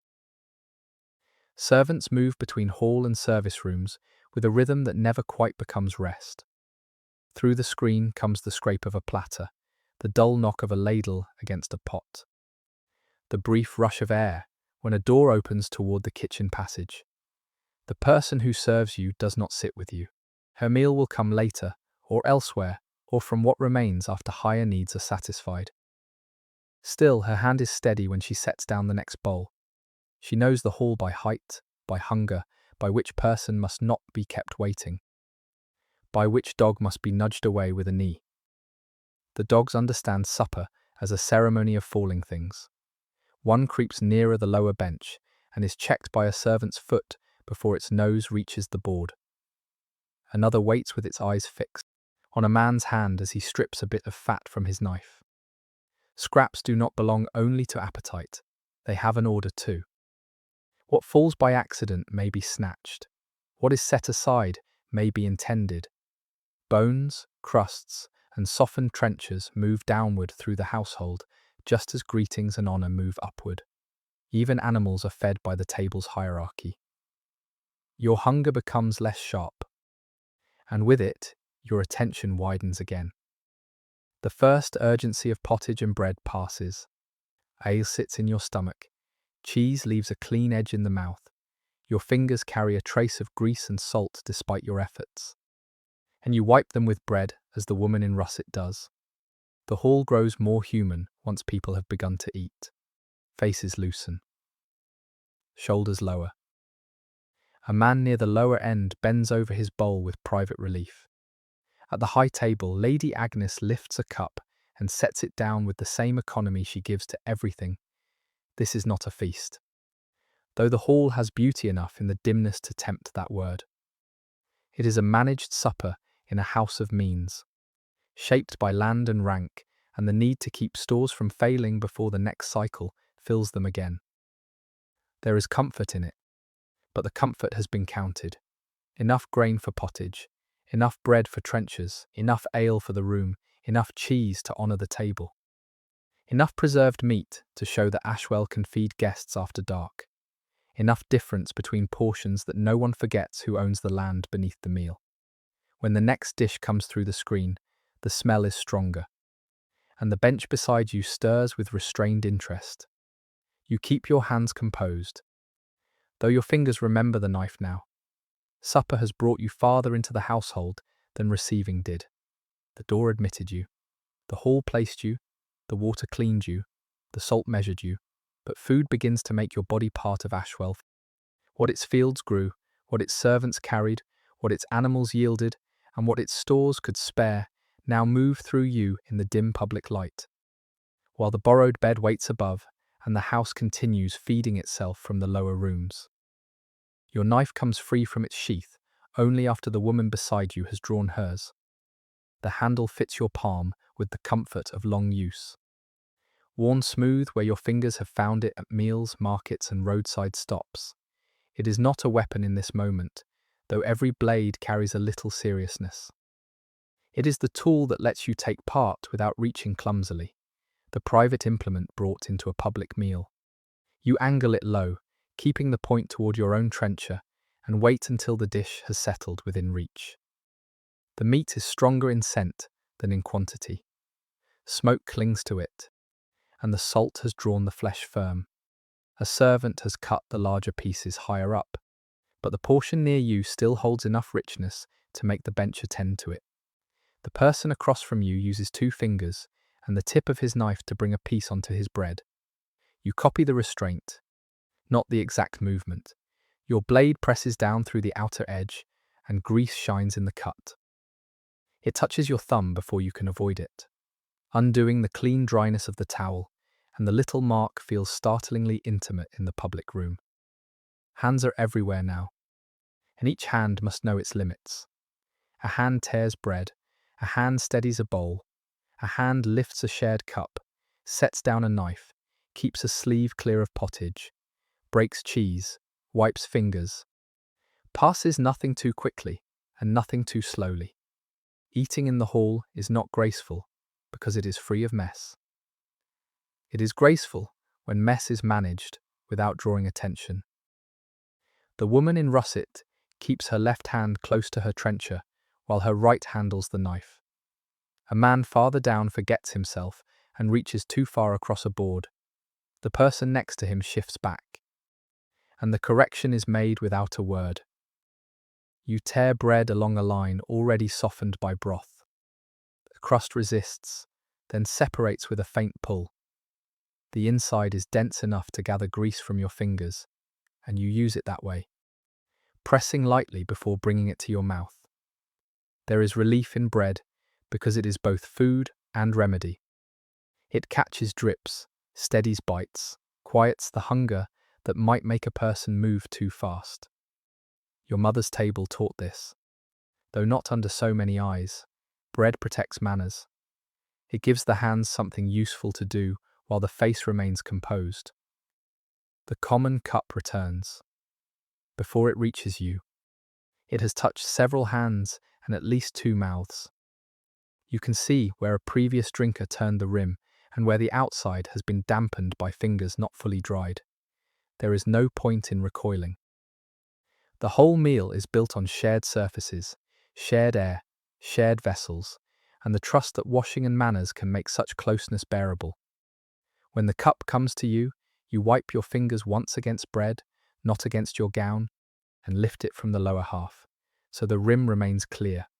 The ale tastes the same as before, but now it carries the knowledge of others. Before setting the cup down, you turn it just enough for the next person. Too much care would look affected, too little would look ill-bred. The balance is so small that no one might name it, yet your body feels the uncertainty. You place the cup nearer the woman in russet than yourself, because she should command it before you do if it passes again. She receives the gesture by not acknowledging it. Her lack of correction steadies you more than praise would have done. Napery lies more generously at the upper table, where white cloth softens the board and gives rank a cleaner surface on which to display itself. Lower down, cloth is scarcer, shared, and guarded from careless stains. A folded length comes near your section for wiping hands when grease becomes difficult to manage, and the linen is already marked by use. You touch only the part offered, pressing fingertips rather than dragging your whole hand along it. At home, your mother would notice the difference between laundering for family and laundering for a haul. More bodies, more grease, more ale, more ash in the air. More judgment if the cloth is badly kept. A dog slips closer during the movement of the cup. It has learned the angle of a distracted hand and the moment when a trencher edge holds too much fat. Its nose lifts near the rushes, black and shining. And you feel its presence before you look down. The animal is not starving, it is opportunistic, part of the room's underside. A servant checks it with a knee, and it withdraws by 2 reluctant steps, still watching the board. Later, Scraps will find it in the proper order. For now, even a dog must wait beneath the human pattern. Scraps gather despite everyone's restraint. A crumb near your sleeve. A thread of leek fallen from pottage. A shaving of cheese that misses the bread and lands near a knife, cut in the board. Nothing stays meaningless for long in a household that counts food. Some scraps are too soiled and vanish into the rushes. Some are caught on trencher bread. Some are set aside for animals or for people whose eating comes after the hall's public meal. You keep your own leavings tidy, pulling them toward the center of the bread rather than letting them scatter. It is a little act, almost invisible, and therefore important. The dish comes within reach again, though not because anyone asks you. A servant has shifted it after serving farther down, and now the piece nearest your side looks easier to take than the first. Your hand wants it before your manners approve. The pause that follows is so brief, no one else could measure it. But inside you, it feels like a test. To take too quickly would show hunger. To refuse what is properly offered could seem proud or foolish. You wait until the woman in russet has either taken or declined by stillness. Then you cut a smaller piece than appetite suggests. It is enough. Enough is the word that keeps a guest safe. At the high table, eating has its own theatre. Servants carve more openly. Better morsels appear before Sir Hugh. Lady Agnes's hands stay clean longer than yours because service guards her from some of the mess. Yet even there, mouths must be wiped before drinking, fingers managed before touching the cup. Knives used with control, and appetite kept within the shape of rank. The difference is not between messy people and refined people. It is between how much help each person receives in keeping the body presentable. You become aware of your own mouth, when to chew, when to lower your gaze, when to raise the cup, how to keep a bit of herb from clinging where someone might see it. Such awareness could be exhausting if it were not softened by repetition all around you. Everyone here is managing the same human facts: hunger, grease, thirst, breath, sleeves, crumbs, proximity, desire for more. The hall's order does not remove the body. It gives the body rules so many people can sit near one another without shame. Will, farther down, wipes his fingers on bread with more force than you would, then catches himself and slows the movement. You see the adjustment and look away before he sees that you saw kinship at another person's table must be discreet. His place is different from yours, but his task is the same. Eat enough, show gratitude, embarrass no one, carry your family name through supper without making it louder than it needs to be. For a moment, affection presses against the formality of the hall, and you tuck it away like the satchel under your bench. The common cup passes again, but this time you do not drink. A slight tilt of your head and hand is enough to let it move by. Refusing once is safer than seeming eager, and your mouth still holds ale from the last turn. The woman in russet accepts it, wipes before and after with a neat economy, and returns it to the board. Her movements have become a sort of borrowed schooling. though she offers no lesson. You follow what can be followed and leave the rest. There is dignity in not trying to appear more at home than you are. A servant clears one wooden bowl from your section and replaces it with another before the empty space can linger. Her wrist is reddened from heat or washing, and her fingers move with speed born from repetition. She avoids the knives without looking at them. She knows where cups tend to stand, which boards wobble, whose elbows are dangerous, and how near a dog may come before it becomes a nuisance. Your own uncertainty sits inside her certainty. The hall feels easier because people like her know its hazards better than guests do. By the time your fingers are wiped again, the meal has marked you properly. A trace of salt at the thumb, a dull shine near the nail from meat, bread crumbs in the grain of the board, the faint taste of ale, the personal knife laid down for a breath, then taken up again. Cleanliness before supper mattered because this contact was coming. Now the contact itself has become part of belonging for the night. You are not untouched by Ashwell. You have eaten from its board, drunk from its cup, followed the movement of its hands, and found your place in the pauses between taking and waiting. Beyond the screen, the service rooms keep answering every need before the hall can name it. Another platter waits, another cup is filled, another bowl is scraped or rinsed or sent back with what remains. The visible meal holds your attention, but its hidden labour presses closer with each exchange of hands and knives. You wipe your fingers once more, fold them near the trencher, and glance toward the passage where servants disappear and return. The hall may teach manners at the board, but the next truth of the manor is moving behind the screen, carrying everything the table consumes. The screen opens and closes so often that it begins to seem less like a wall than a breathing part of the hall. A servant slips through with an empty platter angled against her hip. Another enters with a full bowl and the smell of steam following her like a veil. The carved timber hides much of the motion, but not enough to make it disappear.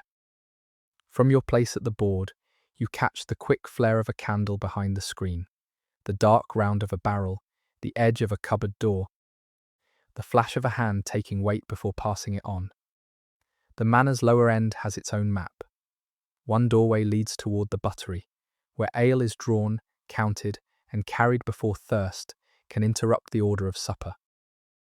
Another belongs to the pantry, where bread, trenchers, table linen, and serving vessels are guarded in the way a household guards what it uses every day. Farther along lies the way to the kitchen passage, where heat, steam, knives, pots, and scullery water make the hall's comfort possible. You cannot see all of it, you are not meant to. Yet each time a servant passes, the hidden rooms announce themselves by smell, sound, and pace. Ale comes from the buttery, in a jug darkened by use at the handle. The servant carrying it moves with her elbow tucked close, protecting both the drink and her own ribs from benches, knees, and careless shoulders. Somewhere behind her, barrels rest on stands or against timber, their stoppers and taps watched by someone who knows how quickly a feast, a visit, or a careless hand can drain a store. Ale is not poured freely because people are merry. It is managed because people must drink. And what is managed can be wasted if no one watches. The bread has its own guarded place. You glimpse a cupboard or chest open just wide enough for a servant to reach in and take what has been ordered. Loaves are not only loaves there. Some are for the high table, some for trenchers, some for servants later. Some perhaps already too stale for anything but soaking or feeding downward. The pantry keeps such distinctions from becoming confusion. A guest at the board may see bread arrive as if the house simply produces it. Behind the screen, it is selected, counted, covered, carried, and protected from hands that have no right to choose first. A platter returns empty except for grease, herbs, and a few clinging shreds of meat. It disappears behind the screen, and almost immediately you hear the scrape of wood against bread or blade against trencher. The sound is brief and practical, not harsh, but it opens a whole second meal behind the visible one. What leaves the hall is not nothing. Scraped trenchers, bones, broken crusts, cooled pottage, and smears of fat all have to be sorted. Some remains will feed dogs, some will go to lower servants, some will be too spoiled by handling, some may be saved for broth or waste. The table's abundance continues to be worked even after it. To stare behind the screen would be rude, as if the labour were a show put on for you. You let your gaze return to your trencher, your cup, the woman in russet, the board before you. Still, each service movement adds another layer to the meal. The bowl in front of you no longer seems to have arrived whole. It has travelled through decisions, pot to dish, dish to servant, servant through passage, passage past dogs and benches, hand to board, board to hunger. Its route is as real as the road that brought you to Ashwell. From the kitchen passage comes a breath of steam heavier than the hall smoke, carrying onion, iron, wet wood, and the cooked scent of grain thickening at the bottom of a pot. The kitchen itself may stand apart enough to keep fire risk and heat from swallowing the hall, but its work reaches you through doorways, platters, and tired arms. You imagine the pot rim blackened by use, the ladle dipped again and again. The cook judging how far a dish can be stretched without seeming poor. No one at the high table needs to see the bottom of the pot. Someone behind the screen knows it exactly. A boy passes with breadcrumbs clinging to his sleeve. His face is blank with concentration, and he carries a stack of wooden bowls, as if they are heavier than they should be. Perhaps they are. Wooden things grow weight after a day of carrying, washing, stacking, setting down, lifting again. His fingers are reddened near the knuckles, not from ceremony, but from water and work. He looks neither miserable nor cheerful. He looks occupied that, more than any grand display, is what keeps a manor alive after dark. People too busy to be picturesque. Your father's cloth business returns to mind, not as a memory of home, but as a way of understanding what your eyes are seeing. A finished length on the counter hides spinners, dyers, fullers, shearers, washers, carriers, and the person who has to smooth it for display, as though labour has left no strain inside it. The hall does the same with supper. It presents order, plenty, and welcome. Behind the screen, hands make sure the welcome does not falter, that the bowl arrives before complaint, that the cup is filled before thirst becomes visible, that the high table never has to look toward an empty dish too long. The servant who brought your water earlier appears again, this time with a platter that has lost its first beauty. Grease marks one edge. Her towel is no longer clean at the fold. A strand of hair has escaped near her temple, and she has no free hand to put it back. She moves past your bench without meeting your eyes. That refusal is a kind of protection for both of you. If she looks too openly at the guests, she becomes noticed for the wrong reason. If you hold her gaze too long, you turn work into a personal exchange the room has not allowed. So she passes, and you lower your eyes to the board. A cup is taken away, refilled, and returned with a fresh wetness near the rim. A breadboard is cleared and replaced. The dogs track every movement, but are checked again and again by feet, knees, and the invisible patience of servants who have done this before. At the upper end, conversation loosens around the high table. Sir Hugh receives what he needs with little delay. Lady Agnes never appears to wait. That ease is not natural to the room. It is manufactured through the lower end's speed, through the buttery's watchfulness, the pantry's discipline, the kitchen's heat, and the scullery's water. The scullery makes itself known by sound. Somewhere beyond the service doors, wooden bowls knock together, water shifts in a tub, and a trencher is scraped with more force than the hall would permit at the table. This is where the polished shape of eating breaks apart into surfaces that must be cleaned, sorted, and made ready again. Grease does not vanish, because a guest wipes her fingers. Pottage does not leave bowls by magic. Napery does not return folded without hands that rinse, wring, dry, and remember stains. The house eats, and then the house must clean its own mouth. You take another mouthful of bread and pottage. Slower now because the first hunger has passed. The food tastes different once its hidden path has entered your awareness. Not worse. If anything, more complete. The grain is still grain, the ale still ale, the cheese still sharp at the tongue. But now the servant's wrist, the boy's sleeve, the door behind the screen, the barrel in the buttery, the cupboard in the pantry, and the steam from the kitchen passage sit around the meal with you. The hall's comfort has acquired faces at the edge of sight. The woman in russet sends a neat piece of leftover bread toward the centre of her trencher, keeping it from falling into the rushes. You do the same. It is partly manners, partly thrift, partly the influence of watching labour carry the meal piece by piece. Waste feels different when you have just seen the speed required to serve what remains. Your knife rests beside the bread, its blade dulled with grease. Your fingers are wiped, but not clean as they were before supper. This is the middle of a meal, not its ending. And already the household is preparing for, after. Behind the screen, the movement begins to change. Fewer full dishes emerge, more empty ones return, more scraping, less carrying in. The buttery door opens for refilling, but not as often. A servant pauses with one hand against the timber, as if taking the length of a single breath, then straightens before anyone in the hall can properly see the pause. That brief fatigue passes through you more than the grander parts of the evening. It is gone almost at once, swallowed by duty, but it leaves an afterimage. The Manor, not as a still old house, but as a place where tired people keep comfort moving. The visible supper continues, yet its first fullness has begun to ebb. Bowls are lower, bread has broken into uneven shapes, cups have travelled their rounds. The dogs grow more alert as scraps become likely. The high table remains composed, but lower down the boards show the truth of use. Smears, crumbs, damp rings, knife marks, darkened by grease.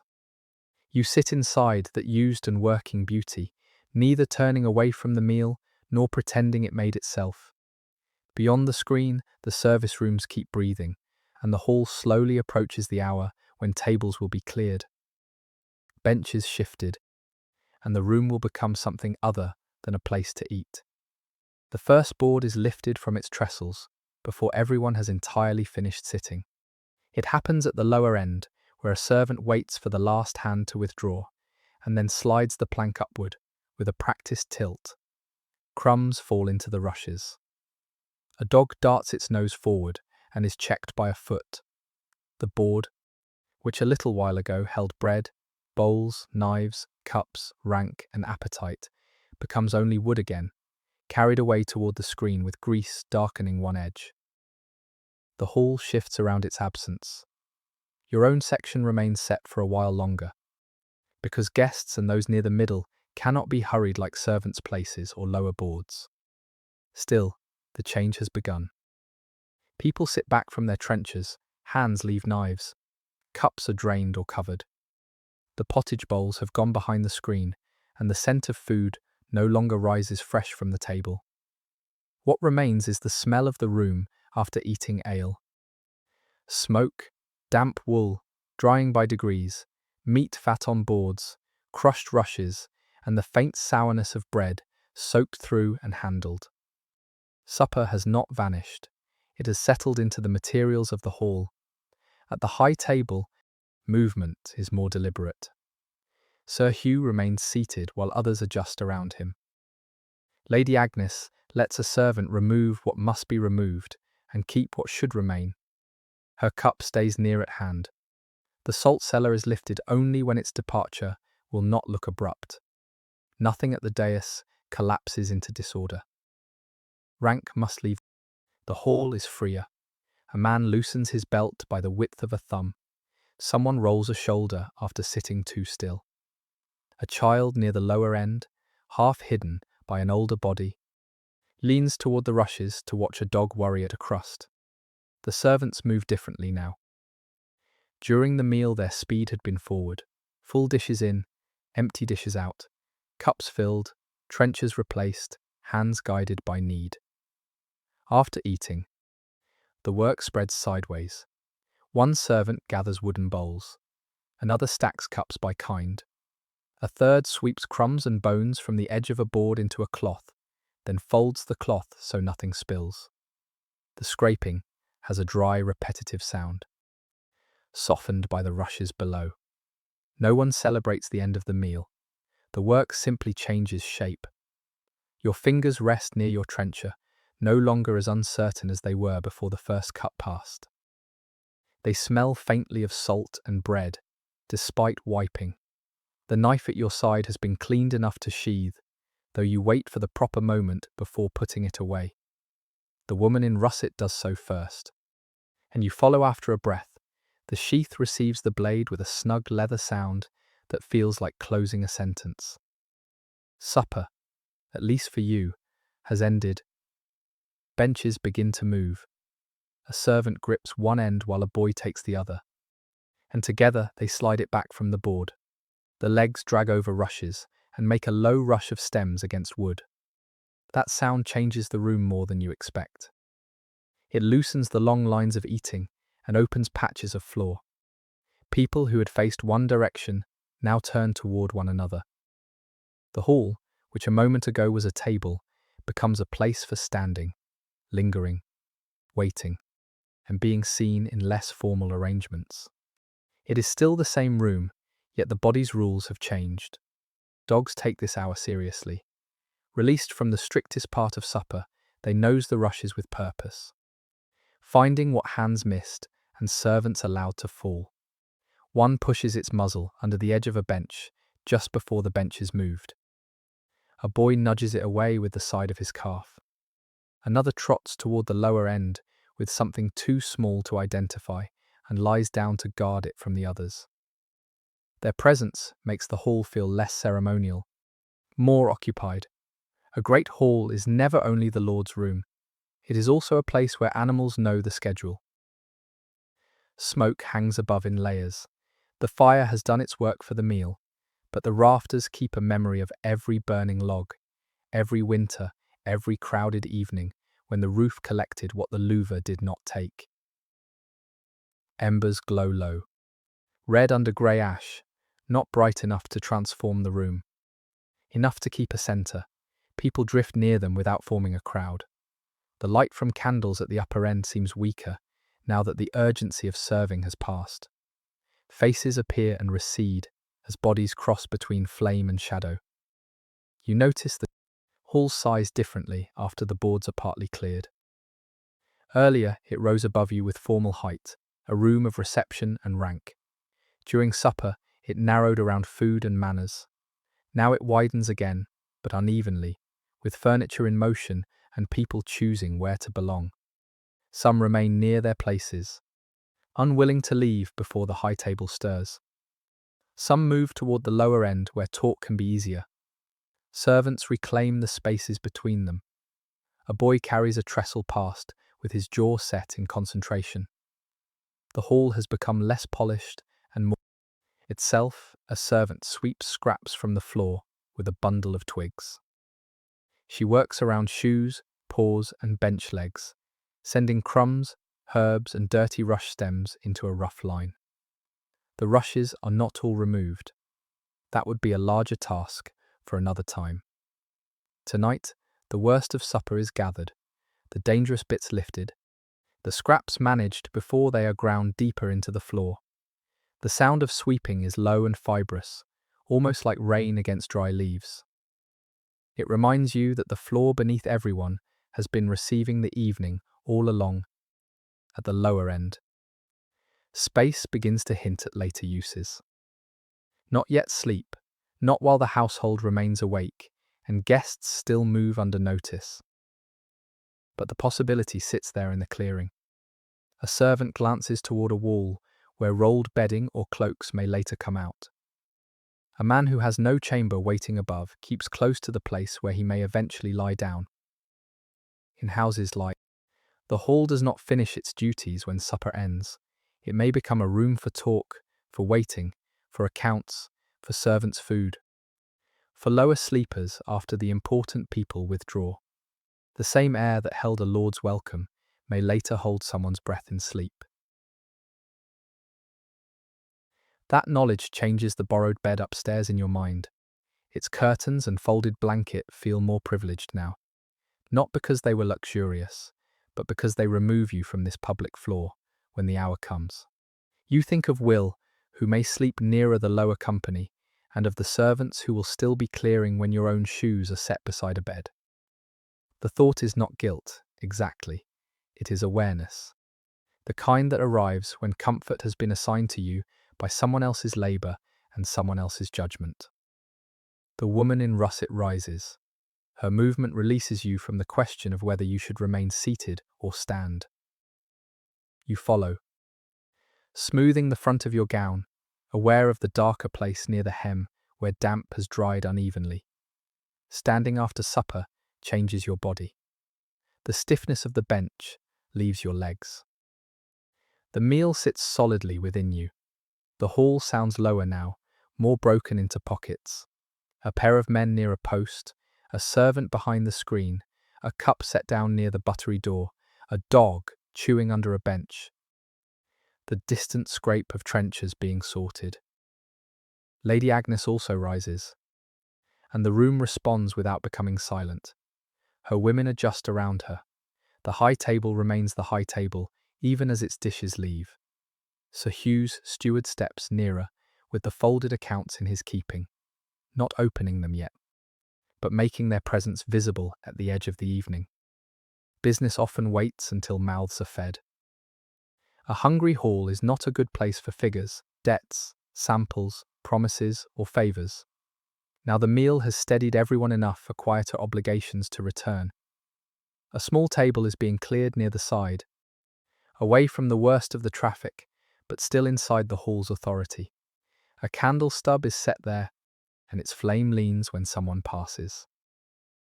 The sight draws your attention because your father's errand has never truly left the room. It had only sat beneath supper like a folded page. Your satchel under the bench holds the cloth samples, and the steward holds the accounts. Between them lies the next part of your usefulness. You are not summoned yet, but Lady Agnes's woman glances toward you, and the glance is enough to make you gather yourself. The hall after eating does not empty. It changes its breathing. Boards lean where food had been. Benches stand at angles. Dogs work through the rushes with noses low. Servants carry away what guests have. Finished with, smoke rests in the rafters like a dark ceiling beneath the true one. People choose places according to rank. You stand among them with the meal still on your tongue, the borrowed bed waiting above, and your father's business beginning to stir again in the candle-lit space where supper has just made room. The candle stub makes a little island of the side table. Its flame is low, set in a shallow holder with old wax hardened around the base. And each time someone crosses behind you, the light leans and then rights itself again. The steward places your father's folded accounts within that circle of light. The parchment has kept its shape from the journey, creased along the folds, darkened slightly at the outer edge where damp tried and failed to enter. Beside it, he sets a pair of wax tablets, their surface marked with earlier figures and smoothed patches where numbers have been erased by the flat end of a stylus. You bring the satchel from under the bench and hold it against your hip for one breath before opening it. The bag is lighter than when you arrived, but now it feels more exposed. Supper had made you part of the hall's body. This table makes you again your father's daughter, sent with proof, samples, and the obligation to understand more than you say. The steward does not hurry you. His hands wait on either side of the accounts, broad and square, with ink near the thumb and a line of dry skin where parchment has rubbed through many winters of work. no pile of coins appears. That is the first thing a child might expect, and the first thing a household like this does not need to show. The Manor's money sits in lines, measures, promises, delayed payments, stored grain, wool clipped from sheep, tenants' rents, carts owed, cloth ordered, ale brewed, timber repaired, and favours remembered long after the people who made them have left the room. Coin exists, of course. It passes through markets, wages, purchases, and fees. But here, under the older beams, value is often written before it is paid, carried before it is settled, owed before it is counted in hand. The steward opens the parchment. It relaxes slowly under his palms, resisting flatness as if it remembers the satchel.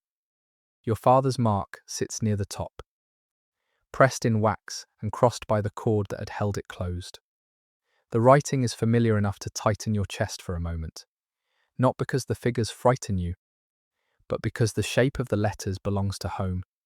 You know the angle of your father's hand when ink is fresh, the places where he makes his numbers more sharply than his words.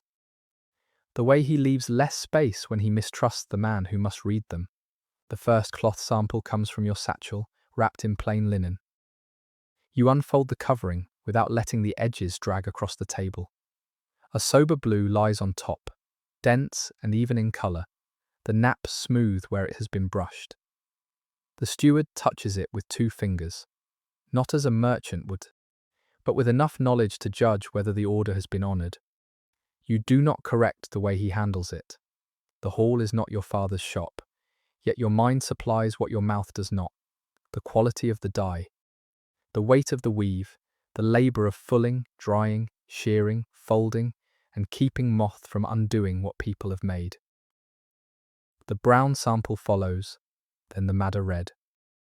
Each piece brings Stamford into Ashwell in a different colour. Cloth is easy to carry compared with sacks of grain or barrels of ale, but it contains as much work as any field. Your father buys, sells, arranges, trusts dyers, judges weavers, extends credit, calls in debts, and knows who pays promptly only when harvest is good. Sir Hugh's household needs cloth not as decoration alone, but for livery, servants' garments, winter clothing, coverlets, repairs, gifts, and the visible order of the house. People must be dressed according to station. Even a sleeve can show whether a household is declining or well kept. The steward points to a line with the blunt end of his stylus. You look where he points and draw the blue sample nearer, matching colour to written measure. The gesture is enough of an answer.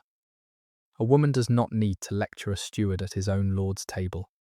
Yet you have been trusted to know what the line means. The account names, lengths, dye, delivery, credit already granted. And what remains to be settled when the next payment is due. Your father has not sent you because you are decorative. He has sent you because you can carry meaning in your hands and behave well while doing it. A wax tablet receives a new mark. The stylus presses.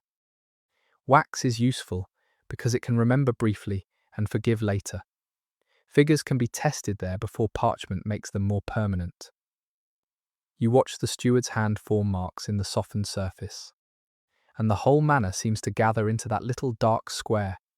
Sheep in wet pasture, tenants bringing rent hens or grain, a reeve counting work owed, a mill taking its share, a lady deciding how much cloth can be spared for household women.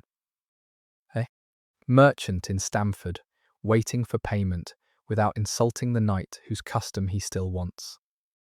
All of it becomes pressure under a stylus point. Sir Hugh is not far away. He does not bend over every figure, but his notice touches the table. A lord who appears above accounts may still depend on them. Roofs leak, horses need shoeing, servants need clothing, tenants dispute boundaries, a harvest can fail, a daughter may marry, a son may require equipment, a lord's dignity rests on things that cost money, and money often arrives late, in awkward forms, or through people whose social place is lower but whose usefulness cannot be ignored. Your father knows this. So does the steward. Sir Hugh's gaze holds the knowledge while pretending not to lean on it too heavily. Lady Agnes's interest is different.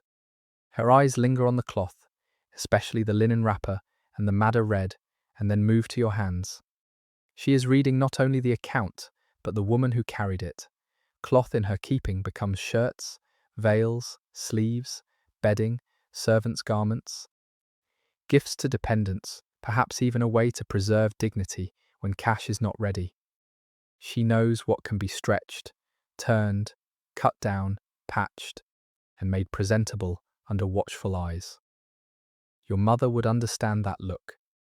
It is the look of someone who knows household economy from the inside of chests. You feel the hall above you while the account lies open. The beams overhead are older than Sir Hugh, older than Lady Agnes, older than the current steward's ink-stained thumb. They look like strength made visible, but they too were paid for somehow. Timber felled, hauled, shaped, raised, tenants owing labour, rents gathered, carts used. Land producing enough surplus for a lord to build a hall high enough to impress a guest after dark. Nobility can make a room seem natural, as if it simply grew from status. The accounts on the table show the joints underneath.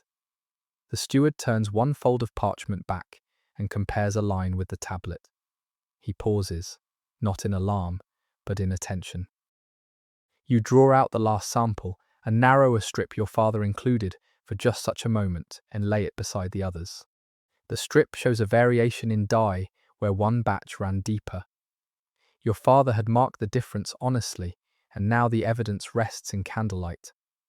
The steward's face gives away little, but his hand settles. Honesty in trade is not a sermon here. It is a sample placed before someone who might have found the difference later and remembered it poorly. Around you. The hall continues its after-supper life. A bench is moved near the lower end. A dog sneezes in the rushes. Behind the screen, a platter knocks against another. Near the high table, one of Lady Agnes's women folds napery with the corners matched. Business does not stop the household. It fits into the spaces opened by eating, clearing, waiting, and the gradual loosening of public order. The side table holds its little weather of candle smoke and parchment, while the great hall breathes around it. Your own part is modest, but exact. You do not bargain. You do not press Sir Hugh for coin. You do not speak as your father would speak across his counter. You place samples where they can be seen. Recognize the lines the steward indicates. Keep your posture steady and let the accounts carry the harder weight. Yet your silence is not emptiness. It is the silence of someone trusted to know when not to overstep. That may be the most difficult courtesy of the night. At last the parchment is folded along its old creases. The steward does not return it to you immediately. Some part will remain in his keeping, or be copied, or be answered when Sir Hugh's household has settled what must be settled. The cloth samples are wrapped again. All but the one Lady Agnes has kept in her attention. Your satchel receives the bundle with less innocence than before. It no longer feels like a bag of errands. It feels like a bridge that is held underfoot. Lady Agnes's woman comes nearer as the side table is cleared. Her keys move lightly at her belt. She looks not toward the hall benches now, but toward the passage that leads away from the public room. The accounts have done what they needed to do for the evening. Your father's place in the manor's obligations has been acknowledged, the cloth examined, the figures steadied enough for night. What follows belongs less to the steward and more to the women of the house. Linen, household talk, watchful courtesy, and the upper room where Lady Agnes keeps her own order beyond the hall's smoke. Lady Agnes's woman leads you away from the hall while the last noises of supper are still settling behind you. The passage seems narrower now that you have eaten, as if the body, steadier and heavier, notices walls more than thresholds. Your satchel rests against your side, the samples folded inside it again, and the candle ahead draws a wavering line along plaster and timber. Below, the hall remains awake with benches, dogs, servants, and men lingering near the fire. Above and beyond it, another part of the house waits, guarded less by height than by habit. The room you enter is a solar or upper chamber, more private than the hall, but not private in any modern sense. It is already occupied by women, work, stored cloth, and the authority of Lady Agnes's household. Window shutters are closed against the night, their wooden bars making dark cross lines where a little air finds the seams. A chest of linens stands against one wall, its ironwork dull in candlelight. Cushions lie on a bench, stitched and mended, their colours dimmed by use rather than display. The air smells of wool, linen, wax, and the faint stale sweetness that gathers in rooms where clothes and bedding are kept dry with effort. You pause inside the doorway until your place becomes clear. That pause matters more here than it did in the hall. In the hall, rank had been raised on a dais and marked by salt. Here, rank sits closer, in who has a cushion, who holds keys, who may open a chest, who works without being asked, and who waits to be included. Lady Agnes takes the better seat without ceremony. Her women gather around her in positions so familiar they barely seem chosen. You are guided to a place on a bench where you are neither pushed aside nor drawn to, but not the richest one. Its stitching is a pattern of leaves, the thread worn at the edges where many skirts have rubbed over it. You sit with your hands folded over the satchel. Then move the bag beside your foot when one of the women makes space with a small shift of her own shoe. The gesture is almost nothing. It saves you from looking awkward. You receive it as you have received much in this house, silently, and with the knowledge that no kindness here is free from observation. Lady Agnes's keys rest against her gown when she sits, and their sound is different in this room. In the hall, keys had been part of her visible authority. Here, they become practical. A woman beside her brings the linen chest nearer by opening its lid only after Lady Agnes's hand moves. The hinges give a low complaint. Folded cloth appears inside. Sheets, towels, veils perhaps. Household linen, layered by purpose and value. Your father's gift has not entered an empty store. It has entered a governed world where each piece of cloth must be known, used, mended, and kept from damp, pests, and careless borrowing. One woman lifts a folded cloth and lays it over her knees to inspect a seam. Another works a length of thread through linen with the repetitive pull of someone whose hands can sew while her eyes follow the room.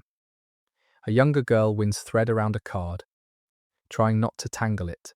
No one performs idleness for your benefit. This is the hour after supper. But work remains in the women's hands because household order does not end when food leaves the boards. Linen is counted after use. Tears are found before they worsen. Garments are judged for service, repair, or cutting down. Lady Agnes presides without needing the hall's height. You are given something to hold, not to sew at first. A length of cloth is placed across your hands so another woman can check its edge. The fabric is not intimate, yet the act draws you into the room more than sitting empty-handed would have done. Your fingers spread to keep the cloth from creasing. You know how to hold good material. That knowledge belongs to your father's trade and your mother's household, and for the first time since entering Ashwell, it fits without strain. You are useful here in a way that does not require figures, bargaining, or a steward's tablet. The women notice. Of course they do. A woman who handles cloth well tells them things a letter cannot. How she was raised, what her mother valued, whether she can be trusted near folded linen, whether she knows the difference between helping and taking over. Lady Agnes watches the edge pass across your hands, then lets her attention move away. That is approval enough. You do not smile too much. You lower your gaze to the fabric, feel the weave beneath your fingers, and let the work occupy the space where conversation might otherwise press too closely. The red sample from your father's bundle lies near Lady Agnes on a small board. In hall light it had looked sober and strong. Here, beside thread, cushions, and stored linen, it looks more alive, its colour deepened by the shuttered room. One of the women lifts it and sets it against the edge of a sleeve, not to choose anything yet, only to imagine use. Cloth in a chamber like this has futures. It may become a facing, a lining, a child's garment, a gift to a dependent, a strip saved for repair, a visible sign that the household can still produce order from its stores. You know better than to ask what Lady Agnes intends. The chamber gives relief from the hall's public gaze, but it does not remove pressure. It changes the pressure's shape.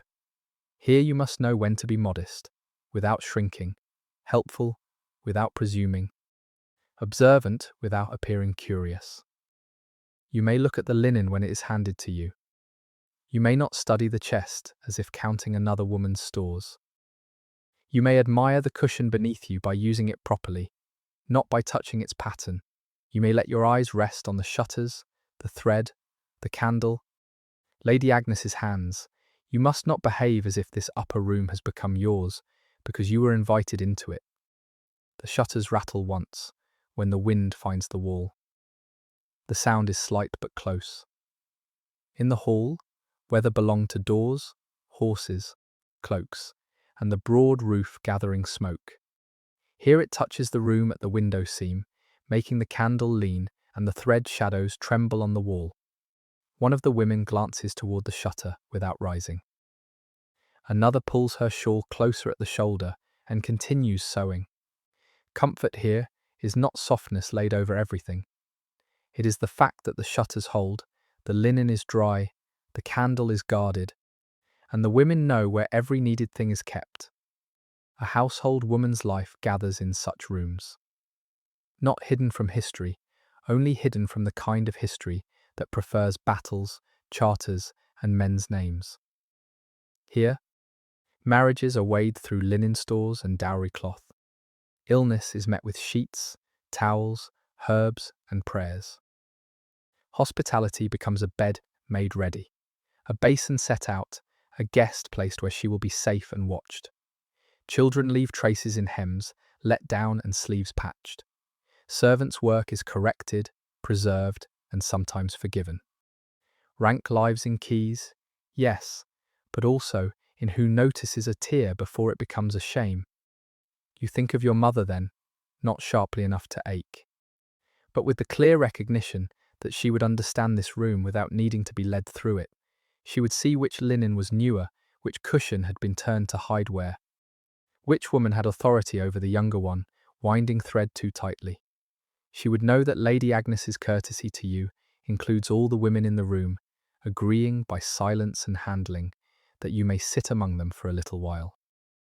Your mother is not noble, but household knowledge travels across rank more easily than pride admits. The cloth across your hands is lifted away. Your palms feel cooler without it. A woman gives you a shorter length to fold. Something plain enough that entrusting it to you is safe, useful enough that doing it well still matters. You match edge to edge, smooth the fold with the side of your hand, and place it where she indicates. The task is brief. It spares you from being merely watched. In return, it asks you to become part of the room's rhythm without claiming a place in its intimacy. That balance is as fine as any seam. Lady Agnes rises before the room has finished working. Her women adjust instantly, thread secured, cloth folded, chest lid lowered, but not yet locked. The keys shift at her belt. The movement does not carry the open authority of the hall. It is closer, more internal, like a household turning on a hinge. The candle is lifted, the red cloth sample is set aside, remembered. Your satchel remains near your foot, and you pick it up only when Lady Agnes's woman looks toward the door. Beyond this chamber lies another kind of room, or perhaps only a corner set apart, where the house gathers itself under God's notice before night closes further in. The women's work does not end because prayer approaches. It is simply folded, covered, and held for later. You follow at the proper distance, leaving behind the stitched cushions, the shutter seams, the linen chest, and the faint smell of thread pulled through cloth. The hall had shown who could be seen. The solar has shown who keeps things from falling apart when the seeing is over. The candle is carried lower as the passage narrows, and the light that served the solar becomes something more guarded. It no longer falls on cushions, folded linen, and women's hands at work. It finds plaster, a doorpost worn at shoulder height, the dull gleam of Lady Agnes' keys, and your own satchel held close against your side. The boards give way to a colder footing, and the change enters through your souls before you have time to think about it. Stone belongs to this part of the house, or stone laid where holiness is meant to feel separate from ordinary traffic. The place is not large. It may be a little chapel opening from the private rooms, or a corner set apart with enough care that no one treats it as a passage. A hanging marks the wall behind the altar. A painted saint looks out from a panel, darkened by smoke and age, the face pale in the candle's reach. The robe picked out in red and blue that must once have been brighter. The altar is covered, not dressed for a feast day, and the cloth over it lies without fuss. Wax has hardened in ridges beside a candlestick. The air smells faintly of old flame, dust, and the dry sweetness of beeswax. Everyone's body changes here. Lady Agnes women do not become different people, but their hands settle, their eyes lower, and even the keys at the belt seem to matter less for a moment. The household that has been measuring rank, food, cloth, and labour pauses under another order. You lower your gaze because that is what the others do. You have prayed in Stamford, in the parish church, where your family's place is known, where your mother notices who attends and who stays away, where wax lights burn before images paid for by guilds, widows, and households with enough money to be remembered. Here the space is smaller, but the rule is the same. No house stands alone under its own cleverness. The Manor's chapel is not an escape from business. It is where business is brought without being named aloud. The accounts in your satchel, the red cloth sample remembered in the solar, the ale barrels behind the screen, the horses fed in the dark, the linen chest newly closed. All of it waits outside the words of prayer and yet remains present. A lord's roof is not only timber and tile, it is obligation. To kin, tenants, servants, guests, the dead, the parish, God, and every promise that has been made in a room where witnesses could hear it. At night, those obligations gather close. They do not clatter like dishes. They weigh like a hand resting on a covered table. Lady Agnes has the posture of a woman accustomed to bringing a household into stillness. Not all authority is loud. In the hall, Sir Hugh sat where every eye could find him. Here, Lady Agnes' place is made by nearness to the altar, by the women who come with her, by the keys she carries, by the linen she keeps, by the dead she remembers, by the prayers she has repeated so often that they live in the muscles of her fingers. Prayer beads pass through one hand bead by bead. The movement is familiar enough to make no display of itself.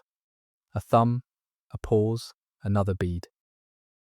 Time can be counted this way, when clocks are rare and hours belong to bells, daylight, meals, work, and devotion. You know some of the words by heart, though not all of them as a scholar would know them. Latin lives around you like the smell of wax, familiar, half understood, powerful, because it has been heard since childhood. In church, that the priest's voice carried what ordinary people could not always follow word for word. At home, devotion often rested in repeated forms, signs, images, gestures. A prayer for a father's trade, though no one would put it quite so plainly in a lord's house. Your father is not here, but the thought of him arrives with the satchel strap against your fingers. He would not call himself helpless. He knows weights, seals, dye, credit, bargained wool, good customers, false measures, and honest cloth. Yet even he sends accounts under a roof where a chapel waits beyond the hall. Trade needs trust, and trust needs more than ink. A merchant's reputation can be blessed or bruised by what people say after supper, by whether a steward finds figures clean, by whether a lady keeps a cloth sample in mind, by whether a guest behaves as someone properly raised. You stand in that borrowed hush and feel how a young woman can carry family honor without speaking a word. The painted saint is not decoration in the modern sense. The figure has work to do. It watches over the room, draws the eye upward, and reminds everyone present that the manor is part of a world arranged through heaven as well as land. In a household like Ashwell, faith is not reserved for Sunday. It shapes fast days and feast days, what may be eaten and when, how the dead are remembered, which candles are paid for, when alms might be given, how illness is endured, how birth and burial are marked, and how people measure a life beyond the visible success of a supper table. The same household that counts rents may also count prayers. No one needs to explain this to you. You have seen your mother set aside a coin for a candle after news from the road. You have watched a neighbour promise wax if a child recovered. You have seen cloth sold for altar hangings, finer than what many people wore on their own backs. Even trade could become devotion when linen covered a holy table or wool paid for a light before an image. Cloth, in your father's house, was never only cloth. It could be dowry, debt, livelihood, gift, pledge, bedding, burial, display, mercy, or prayer. The chapel's stillness is not empty. The hall continues somewhere below with muffled boards and late movement. A servant passes beyond the wall, and the sound changes once it reaches this stone-edged space, as if footsteps know to keep themselves narrow here. From outside, the manor yard sends in almost nothing yet. Only a distant dullness of night air pressed against shutters or glass. The women breathe near you, a sleeve shifts. Beads click once, barely. The candle gutters and steadies, leaving a thin line of smoke that rises and disappears into the darker air above.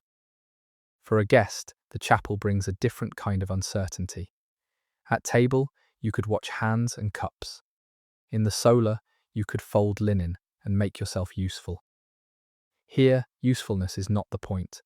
You must know how to be present without drawing attention, how long to keep your head lowered, when to follow the movement of others, how to carry your own prayers without making them private in a way that looks proud. Medieval privacy is often not a room with a door. Sometimes it is a thought held behind a proper face, while other people stand close enough to hear your sleeve move. You think of the road because travellers always do in a chapel.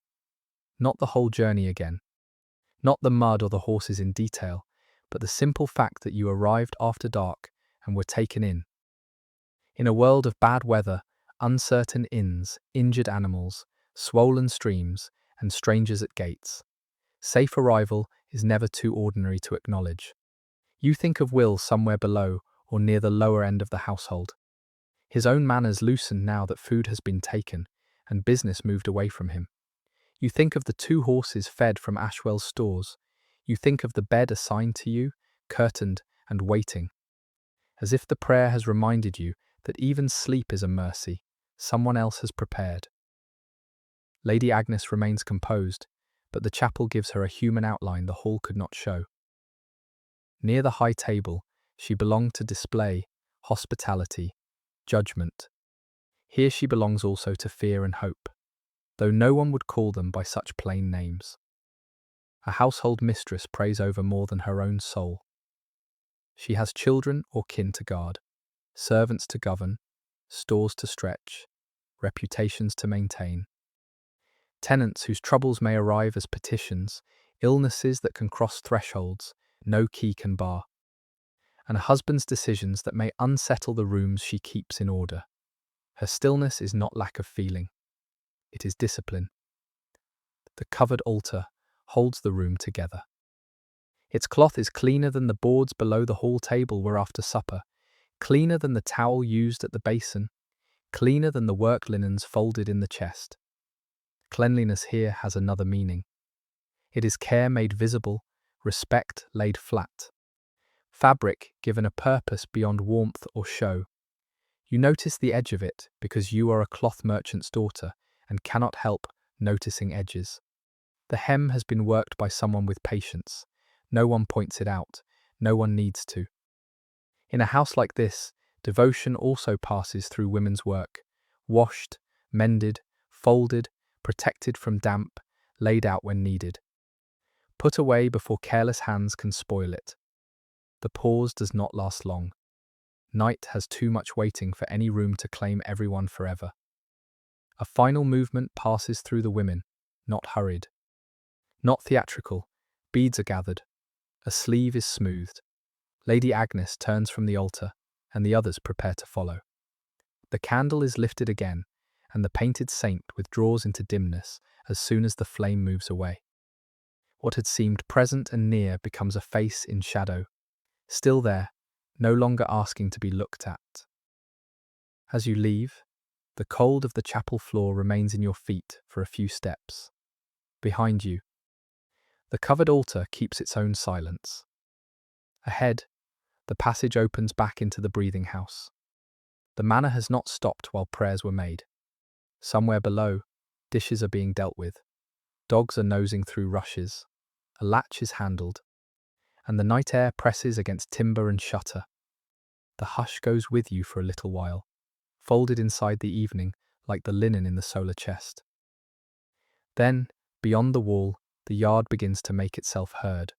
The yard begins not as a view, but as a sound against the wall. A dull knock comes first, wood meeting wood somewhere below. Perhaps a loose gate settling after being handled, or a cart shaft nudged back into place. Then comes a lower noise, living and heavy, an ox shifting its weight in the byre. The sound travels through timber, plaster, and night air until it reaches the passage where you stand with the candlelight behind you, and the chapel hush still gathered around your shoulders. You do not see the whole courtyard from here. After dark, a manor's outer life comes in pieces. A barred shutter lets through a stripe of damp air. A servant passes an opening with a lantern, and for one moment the yard is sketched in amber.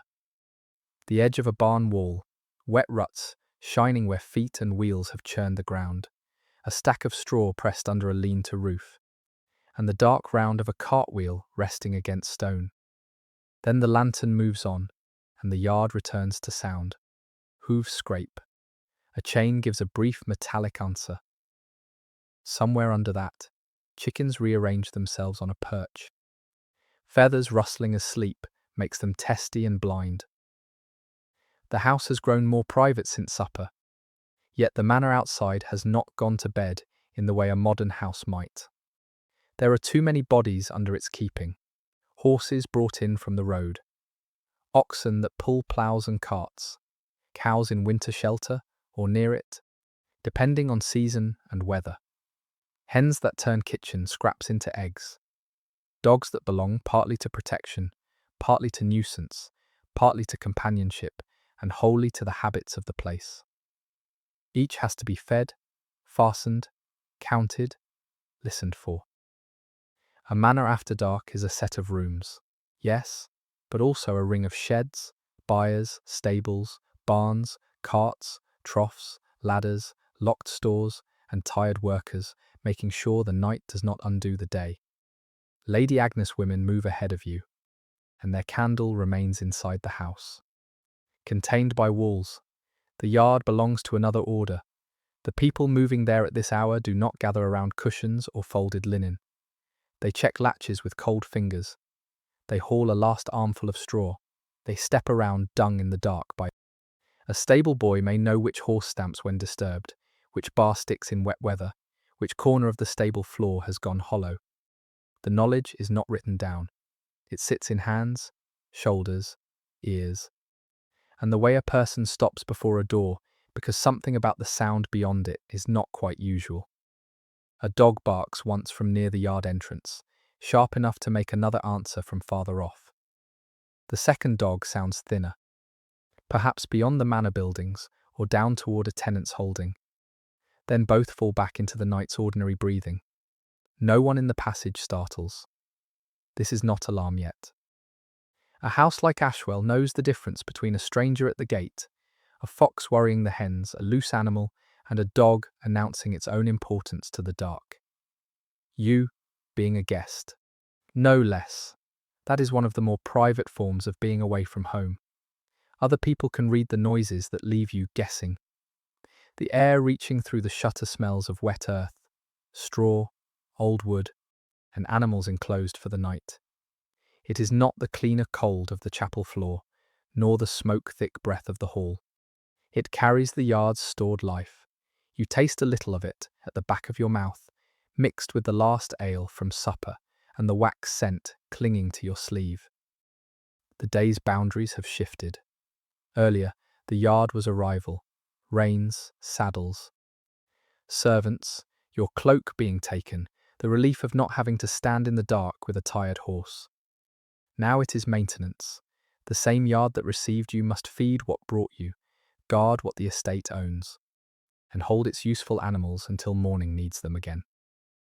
It would be easy, from inside the upper rooms, to think the manor's comfort rests in the hall, the bed, the table, the candle, the lady's linen, the prayers before the painted saint. Yet beyond the wall stand the reasons those rooms can function. The barn keeps grain dry because damp grain can mean hunger or loss. The byre holds the oxen because ploughing depends on their strength. When the fields open again. The stable protects horses because travel, messages, hauling, and status all move through them. The cart leaned near the wall is not picturesque clutter. Its wheel, rim, axle, and pegs are part of the estate's reach. If it breaks, someone must mend it before hay, firewood, sacks, or barrels can go where they are needed. You think of your father's storehouse in Stamford, where cloth is lifted onto shelves, guarded from moth, damp, theft, and careless handling. Ashwell stores different wealth, grain instead of dyed wool, fodder instead of bolts of cloth, harness, plough gear, salted meat, ale, candles, tools, and animals with warm breath in winter air. Still, the feeling is familiar. Prosperity is never only what is shown at table. It is what survives the night without spoiling, straying, burning, freezing, or being taken. A merchant's daughter understands that goods need walls, but walls need watchers. Below, someone pushes a barn door until it fits more tightly against its frame. The timber does not close cleanly at first. It drags, resists, and then lands with a heavier thud. You imagine the worker's palm left rough from the wood, though you cannot see the hand. The sound tells you how much of the manor is maintained by pressure and habit rather than ease. Doors swell, hinges complain, ruts deepen, straw scatters, animals foul their bedding, carts need greasing, locks must be tested. Even a wealthy house lives among things that decay, unless someone notices them early enough. The women near you do not linger as though the yard were entertainment. Lady Agnes woman glances toward the shutter, not in curiosity, but in recognition. These sounds belong to the house's condition. A mistress does not need to lift every bar herself to know whether the outer places are being held properly. Her keys hang inside, but their authority reaches into the yard through servants, routines, and consequences. If a store is spoiled, if poultry is lost, if a horse is neglected, if straw is wasted, the damage enters her accounts, her kitchen, her reputation, her ability to receive guests without embarrassment. The yard may be outside the chamber walls, but it is not outside her concern. A hen gives a sleepy cluck from somewhere near the poultry roost, and another answers as if annoyed at being touched. The sound is domestic enough to almost make you smile, but it belongs to work as much as comfort. Hens must be shut away from foxes and people who might be tempted by easy theft. Eggs matter, feathers matter. Even droppings have their place in the cycle of yard, garden, and field. Nothing useful is wholly invisible in a manor, though much of it happens below the notice of guests at supper. Your horses are out there too, or near enough that the thought of them belongs to the same darkness. The animals that carried you from Stamford have been absorbed into Ashwell's keeping for the night. Their tack has been dealt with, their backs brushed, their feed measured according to what the household can spare and what hospitality requires. You cannot go to them now without disturbing the order that has already taken charge of them. That surrender is part of being a guest. You entrust not only your bed, but the animals and goods that brought you here. The satchel against you is still your own. Almost everything else has passed, for a few hours, into other hands. A draught moves through the passage, smelling of rain not falling now but held in the ground. It lifts the candle flame and lays it down again. The women continue, and you move with them, though your attention stays half turned toward the outer dark. This is one of the odd comforts of a large household. It is never fully still, so you are never entirely alone with the night.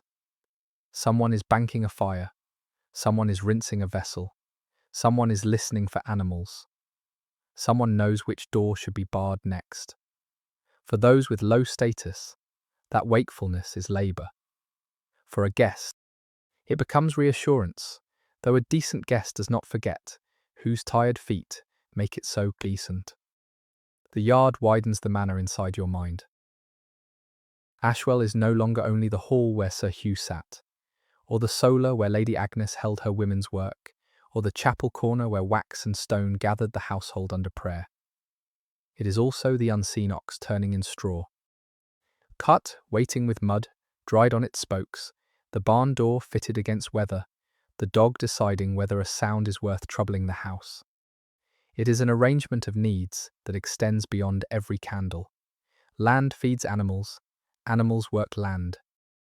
Servants tend both, and the table receives the result as if supper were simply supper.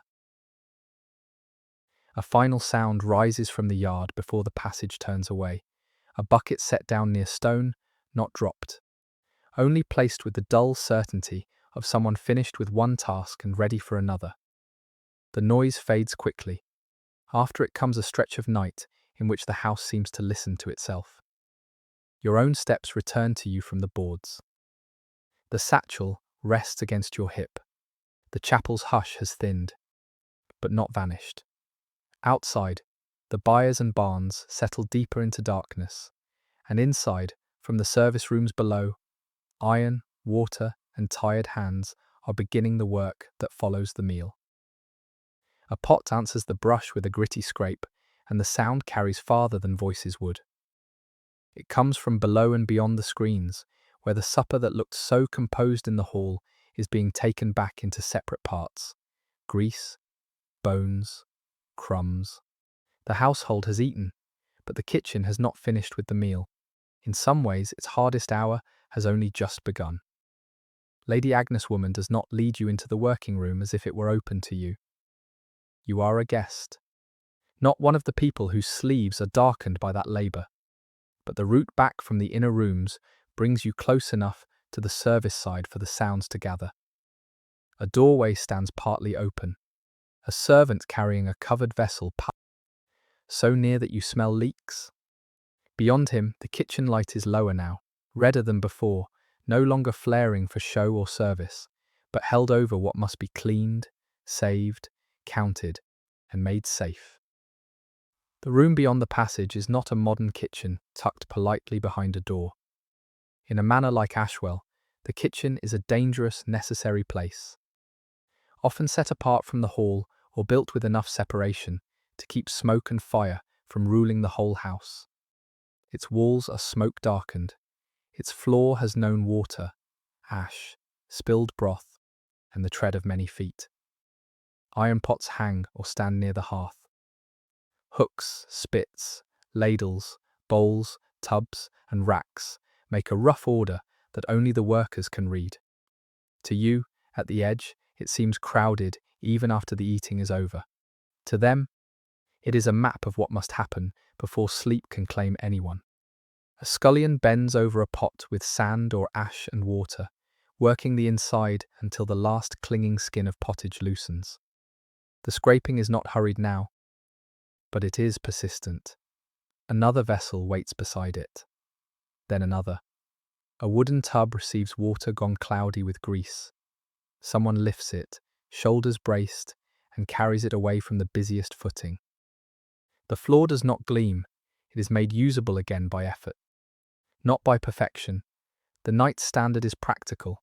A pot must be clean enough for morning. A knife must not rust in old fat.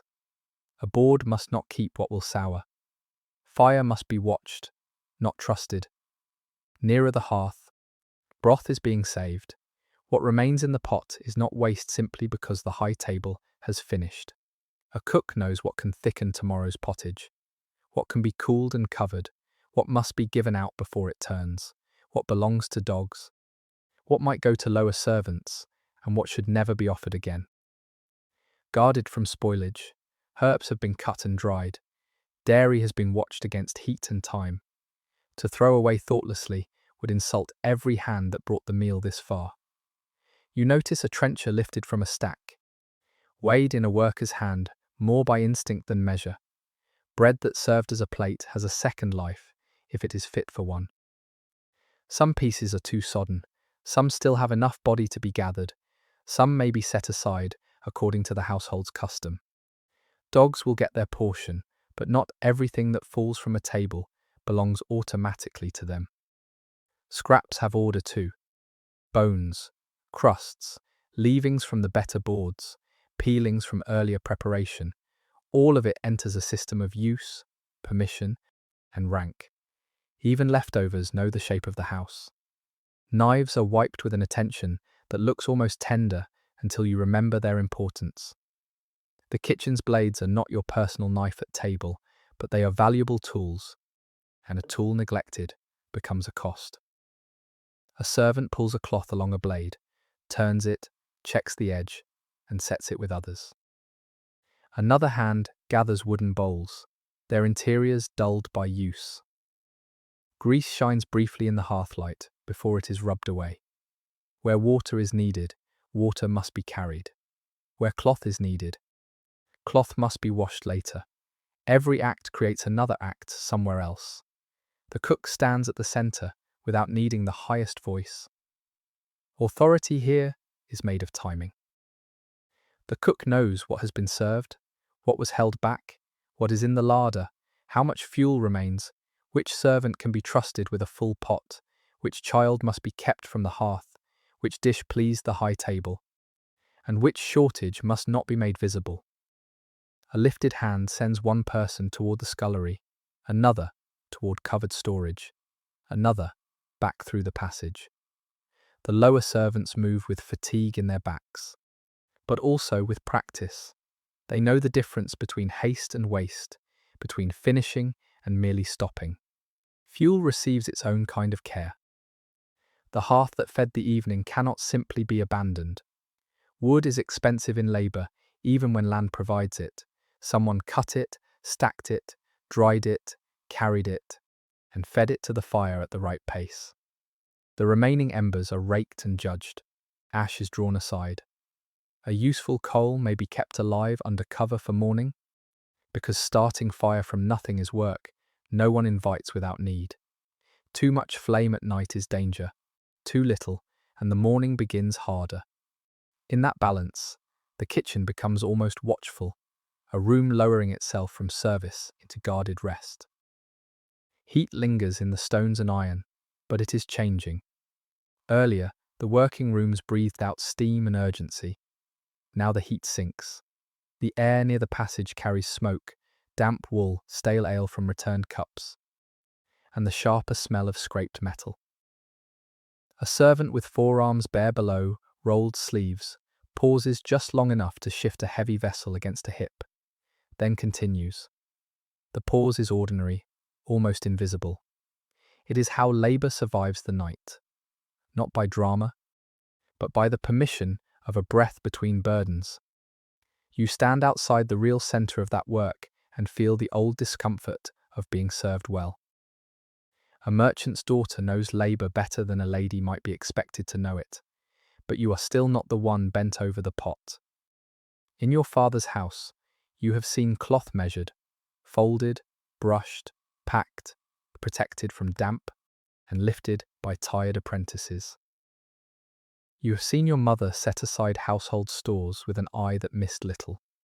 Work is not foreign to you. Yet here, under another roof, the work belongs to people whose names you may not be given, whose skill appears mainly as your comfort. Supper has settled in your body. Its aftermath is settling into their hands. The scullery is colder than the hearthside, and you can sense it even from the passage. Water changes the mood of any room after dark. It makes sleeves cling, reddens fingers, turns ash to paste, carries away what cannot remain. A tub is dragged, a bucket is lifted, something splashes against stone. The person carrying it does not spill much. That is skill too. No one praises a cleanly carried bucket.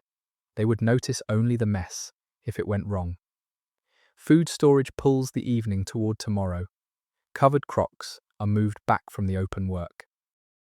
A piece of salted meat is wrapped and set where it belongs. Cheese is protected from nibbling mouths, human and animal. Bread is counted by sight, then covered. A servant checks a latch on a cupboard, not with ceremony, but with the firmness of someone who knows that hunger and temptation are both real things. The pantry, buttery, larder, and kitchen are not just rooms. They are the guarded stomach of the manor. Hospitality depends on them. But so does discipline. A boy passes with a basket that gives off the smell of bones, crust, and herbs flattened by cooking. He keeps his eyes to his task as he moves through the traffic, because a servant who looks too freely in the wrong place can be corrected without a word. Another worker steps aside for someone of higher standing in the service order, even here, where everyone is tired and smoke has made all faces look older. Rank persists. The steward's authority reaches into accounts and stores. The cook commands the fire and food. Buttery and pantry have their keepers. Scullions take what is dirtiest. Pages and younger hands learn by carrying, watching, being sent, and being blamed when memory fails. From the hall side comes a dull movement of boards, as the last of the public meal is undone. From the yard side comes the faint answering life of animals in straw. Between them, the kitchen gathers the evidence of both. Grain grown outside, meat kept in stores, ale drawn from barrels, plates of bread returned from table, scraps chosen for dogs or refuse, ash from the hearth, water from the yard or well, human effort from every rank below the dais. The manor may look, to a guest, like rooms arranged around hospitality. To the kitchen, it is appetite arranged into tasks. Lady Agnes Woman waits just long enough for the passage to clear before guiding you onward. Her keys catch the last red of the hearth as she turns. The sight joins this room to the one before it, linen locked away, chapel cloth protected. Stores guarded, food covered, fire banked. A household survives by closing things properly. Not with fear? Exactly, but with attention. At night, attention becomes a form of shelter. Behind you, the scraping resumes. Lower now. Almost rhythm rather than noise. A pot is turned upside down to drain. A knife is laid where mourning hands will find it. Ash settles under the rake. Broth rests under a cover, held back from spoilage as long as the household can manage. The kitchen heat fades by degrees, leaving workers in smoke, damp, and the satisfaction of tasks nearly brought to order.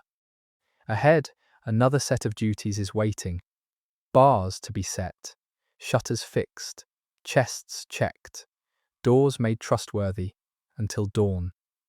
The first bar is longer than you expect. A thick length of wood lifted from its place beside the door and fitted into iron brackets, with a sound that seems to travel through the bones of the house. It is not a violent sound. It is final, practical, almost reassuring. The door that opened for you at dusk is becoming a door again, not a sign of welcome, not a mouth taking in travellers, but a boundary held shut until morning. A servant sets his shoulder lightly against it after the bar falls into place. He is not trying to force it, only testing the fit. The latch has already been handled. The hinges have already borne their weight. The bar completes what the latch began. Outside, the yard continues with its animals and wet ground and buildings fading into night. Inside, Ashwell begins to draw its rooms closer around the people who belong under its roof. Hospitality has brought you in, but safety requires that entry end at some point.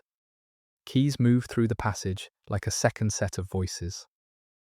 Lady Agnes' keys have their own sound, brighter and nearer, tied to linen, chests, cupboards, stores, and the inner running of the household. The steward carries others, heavier, more public in their authority. Iron strikes iron at his belt when he turns. He does not need to display them. Everyone knows what they mean. A key can open wine, ale, plate, written obligations, stored cloth, salted meat, private rooms, and boxes whose contents are remembered by more than one person. It is not only metal, it is trust made hard enough to hang from a ring. You pass a chest near the wall, its lid already down. It has iron straps and a lock darkened by handling. In a house like this, valuables are often less fixed than a modern person might imagine. Wealth can be carried, hidden, locked, pledged, stolen, inherited, counted, or lost in a dispute. Plate matters, cloth matters, documents matter, household linen matters more than strangers might think. Even your own satchel, pressed under your arm, has changed since morning. It carries papers, samples, family standing, and the fact that other people have seen what you brought. You hold it not in fear, but in recognition. Under another roof, anything entrusted must also be accounted for. At the windows, shutters are fixed from within. Where there is glass, it is precious and limited, set in small panes or protected by fittings that make the opening more than an opening. Where there is no glass, the shutter is a necessary wall against weather and wandering hands. A servant fits a pin through a wooden fastening. The movement is quick, familiar, and exact. One pin set wrong may rattle all night. One shutter left loose may let rain in, or a draught, or enough uncertainty to wake the person responsible for it. The house closes by 100 ordinary gestures, each too modest to be praised, unless it fails. Near the hall, dogs settle along thresholds as if they too understand the drawing inward of the night. One lies with its head near its paws, eyes not fully shut. Another shifts when a servant passes, then lowers itself again with a sigh. They have searched the rushes, taken what scraps they were allowed, and tested the evening's possibilities.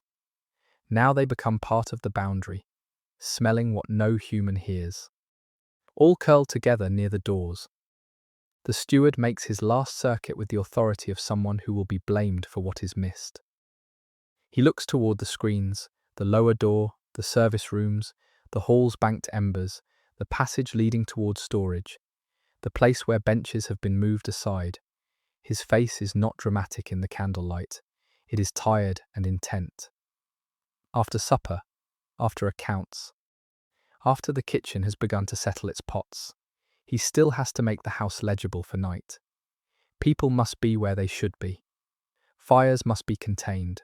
Stores must be held. Doors must answer properly to the hand. In the hall, embers sit under ash like a buried red memory of the meal. The open fire that made the room livable cannot simply be left to itself, yet no one wants a cold beginning at dawn if coals can be preserved. A servant checks the hearth with an iron tool, drawing ash over what should sleep, separating what should not smoulder too freely. Fire is servant and threat in the same breath. It cooked the food, dried clothing, lit faces, and warmed the central room. It could also take a roof if neglected. Every medieval household knows this without needing to speak of it. Night safety begins at the hearth. The kitchen fire has its own watchers. The work there more complicated because grease, wood, pots, and tired hands have been together for hours. At the edge of the service passage, you smell smoke fading into damp ash. A covered pot rests away from the worst of the heat. A servant checks near the hearth and then the floor around it. Eyes trained by repetition. Not every fire is put out. Not every coal is left alive. Judgment lies between the two. Morning must be considered even while night is being secured. Movement becomes more restricted with every bar set. Earlier, the hall made room for arrivals, serving, washing, eating, passing cups, carrying dishes, clearing boards, and the business of your father's accounts. Now the same house begins to ask why any person is still moving. A guest who wanders after this hour would become a question. A servant out of place would be noticed. Even the passage seems to lengthen. Once the doors are fixed, you feel the change not as danger, but as permission narrowing. The borrowed bed above is no longer merely a comfort. It is the place assigned to you, so the household can know where you are. That is the other side of hospitality. To be received is to be trusted within limits. Sir Hugh's roof protects you because it also controls you. Lady Agnes women brought you into the solar, but not beyond every chest. The chapel welcomed your bowed head, not your curiosity. The kitchen let you hear its labour, not claim its hearth. Now the bars and keys gather those distinctions into wood and iron. A medieval house does not offer freedom as modern comfort might imagine it. It offers ordered shelter, and ordered shelter depends on people accepting where they may go. Somewhere below, your cousin Will's night has been arranged according to his sex, standing, and usefulness. You do not seek him. In a household like Ashwell, men and women do not drift together after nightfall, simply because they travel together on the road. He is under the same roof, and that must be enough. His horse is stabled, his supper has been taken. If he sleeps near the lower end, or in a space set aside for male guests and attendants, that too belongs to the house's sorting of bodies. Everyone is placed. Placement is comfort, discipline, and reputation all at once. A servant with a light pauses near the lower door and listens before setting the final fastening. The gesture lasts only a moment. Beyond the wood, the yard gives back the muted life of animals, straw, and weather. No alarm follows. The fastening goes in. A hand tests it. The servant turns away. The manor is not sealed like a fortress, but it is closed enough for those inside to believe in morning. That belief is part of sleep. People can lie down because other people have checked the things that stand between rest and disturbance. Chests are not the only things secured. A hanging is moved away from a draught. A stool is set where it will not trip someone in the dark. A cup left too near an edge is lifted and placed back. These gestures are beneath record, yet they are the way a house survives its own use. The great beams overhead may have stood for generations, but the night depends on smaller obediences. A shutter pinned, a coal covered, a dog allowed its place, a key returned to the proper ring. A door not reopened once barred, Lady Agnes woman turns at last toward the stair that leads back to the chamber granted for your stay. Her candle has burned lower. Wax has begun to gather along one side, making the flame lean when she moves. The light touches the wall, then your sleeve, then the satchel you still carry.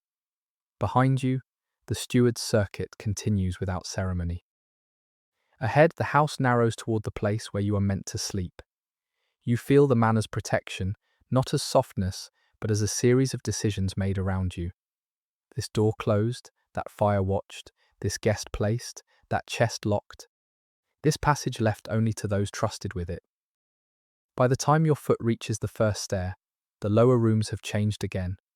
The hall is no longer a table room. Ashwell has drawn itself inward, not asleep, not silent, but held. And now, within that held house, your borrowed room waits with its narrow bed, its basin gone cool, and its latch ready to mark the last permission of the night. The stair receives you one tread at a time, each board answering underfoot with a different note. The candle goes ahead in Lady Agnes Woman's hand, its light sliding over the wall plaster and catching where the lime wash has cracked near a beam. Below, the house remains awake in fragments. But the sounds no longer belong to you. A bar has been set, a hearth has been banked. The hall has dropped behind you into a lower life of servants, dogs, and sleepers finding their places. On the stair, the air changes again. It is less smoky than the hall, less wax-scented than the chapel, less rich with stored cloth than the solar. It smells of old timber, plaster, candle smoke, and the faint dampness that gathers in a house after night has sealed the outer doors. Your fingers tighten once around the satchel strap, then loosen. The accounts have been seen. The cloth has been examined. Your father's errand is no longer pressing against every moment. And yet the satchel remains close because it still carries who you are in this house. The woman ahead of you knows where each tread dips. She places her feet without looking down. You follow at the pace allowed by the candle. In daylight, this stair might seem merely narrow. At night, it becomes a passage of permission. The household has closed behind you, and the only reason you climb here is because someone has decided you may. That decision is more comforting than any latch. In a manor like Ashwell, privacy is not a right that arrives with a person. It is granted, arranged, watched over, and withdrawn when the household needs the space again. At the landing, the candle pauses. A strip of wall catches the flame, revealing plaster uneven under old smoothing. A peg set into timber, the shadow of a hanging or beam beyond. The door to your borrowed room stands as it did earlier, familiar now only because the house has narrowed to it. The latch is lifted with a sound you have been listening for since the first tour of the room. Metal against wood. Then the faint give of a chamber opening. It is not a grand entrance. It is better than that. It is the point at which the manor's public order yields you a little darkness of your own. Inside. The room has held its shape without you. The bed waits behind its curtains, narrow and raised enough to feel set apart from the floor. The blanket remains folded back with the same practical neatness. The chest stands where it stood. The peg is empty enough to receive what you must take off. The basin, which earlier had promised usefulness, has gone cool. When the candle comes in, the water shows a dim surface like metal, with no steam. No welcome beyond what water can offer after hours in a sleeping house. Lady Agnes Woman sets the candle where it will not burn the hanging or tip against bedding. Her hand checks the placement before she lets go. That one gesture contains the whole. Light is necessary, fire is dangerous, and a guest cannot be left with carelessness. She adjusts nothing that does not need adjusting. She does not fuss with the bed or handle your satchel. Her presence marks the room as granted. Her restraint lets it become yours for the night. You become aware of your own manners in a new way. In the hall, manners were public. Where to sit, when to reach, how to drink, how long to look toward the dais. In the solar, they were domestic. How to fold what was given. How not to presume on women who knew one another better than they knew you. Here, manners become almost invisible. You must not make unnecessary work. You must not stain linen if you can help it. You must not leave a candle too near cloth. You must not wake the house by moving as though you were in your father's home. The woman turns to leave only after she has seen what needs seeing. Candle safe, bedding present, basin ready, door and latch in order. A last glance takes in your satchel, your face, the room as a whole, then she withdraws. No speech is needed. The latch settles behind her, and the space changes at once. It does not become entirely private, because no room in a medieval household is entirely private in the way modern walls promise. But it becomes private enough. Enough to breathe differently. Enough to hear your own clothing shift.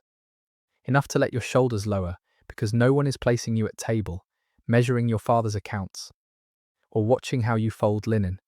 For a moment you stand without moving. The candle makes a room out of whatever it can reach and abandons the rest. The bed curtains hold a darker red or brown in their folds. The chest has a blunt shadow at its foot. The basin catches one wavering line of light. The plaster wall shows marks that daylight might explain, and night only suggests. Old smoke, scraped lime, perhaps the trace of damp, where weather has found the outer wall. The room is not luxurious in any extravagant sense. It is useful, sheltered, and assigned. That makes it precious. The hall below is muffled now, not absent. A board shifts under someone's foot. A dog gives a low sound and settles. Farther off, something wooden is placed down with more care than strength. The noises arrive through the floor and wall as reminders that your chamber is one part of a working house, not a sealed box outside it. Other people may sleep nearer the hall, on pallets, benches, or in corners where status and duty place them. Some servants may not fully rest until fires and stores are secure. Your curtained bed, your own basin, your room above the hall's main traffic, all of it marks you as favoured for the night. You set the satchel within reach, not hidden, not displayed. Near the bed is best. Close enough that your hand could find it in the dark. The act is practical, but it brings a feeling with it. The satchel has crossed thresholds with you. Porch, screens passage, hall, side table, solar, chapel, stair. Now it rests in the only space Ashwell has given you to hold without sharing. Its leather is dark where the journey dampened it. The buckle has left a faint pressure mark in your palm. Papers inside no longer seem as restless as they did before supper. They have done their evening's work. The folded bedding draws your eye next. Linen in a house like this is never casual. It has been grown as flax, processed, spun, woven, washed, dried, folded, stored, and brought out for bodies whose rank justifies its use. Even if the sheet is not fine, it represents labour. The blanket over it is wool, closer to your own world, and you cannot help noticing its weave. You know enough cloth to read the room through its surfaces: curtain, coverlet, towel, your own gown, the satchel strap, the hem dried stiff from the road. Textiles have followed you all evening. From your father's samples, to Lady Agnes' chest, to the altar cloth, to the bed that now waits under candlelight. The basin stands on its support with the towel nearby. The water is colder than it was, but that does not make it useless. Before bed, a little water can clean hands, ease the feeling of grease from supper, lift smoke from the skin, and make you feel less handled by the day. You do not have the privacy of a modern chamber with endless light and warmed water at command. You have what has been brought and left. The difference matters. Comfort here depends on timing. A thing prepared earlier may be less pleasant later, but it remains a courtesy. The latch behind you is simple, yet it alters the room. It cannot make you unreachable. A household woman could return if needed. Someone with authority could open the way. Sound can pass through. So can suspicion, reputation, and expectation. But the latch is enough to tell others that the guest has been placed and need not be disturbed without reason. The curtain around the bed offers another layer. Cloth, wood, and habit work together. Privacy is made from several thin things, none perfect alone. You sit near the bed only when the room has become believable as yours. The mattress gives under your weight with the dense, uneven feel of stuffing beneath linen. The day arrives in the body all at once, not as the road again, not as hunger or cold, but as fullness. Smoke in your hair, the ache of holding yourself properly through other people's rooms. The faint stiffness of a smile used too often. You are grateful, but gratitude is not the same as ease. Ease comes more slowly.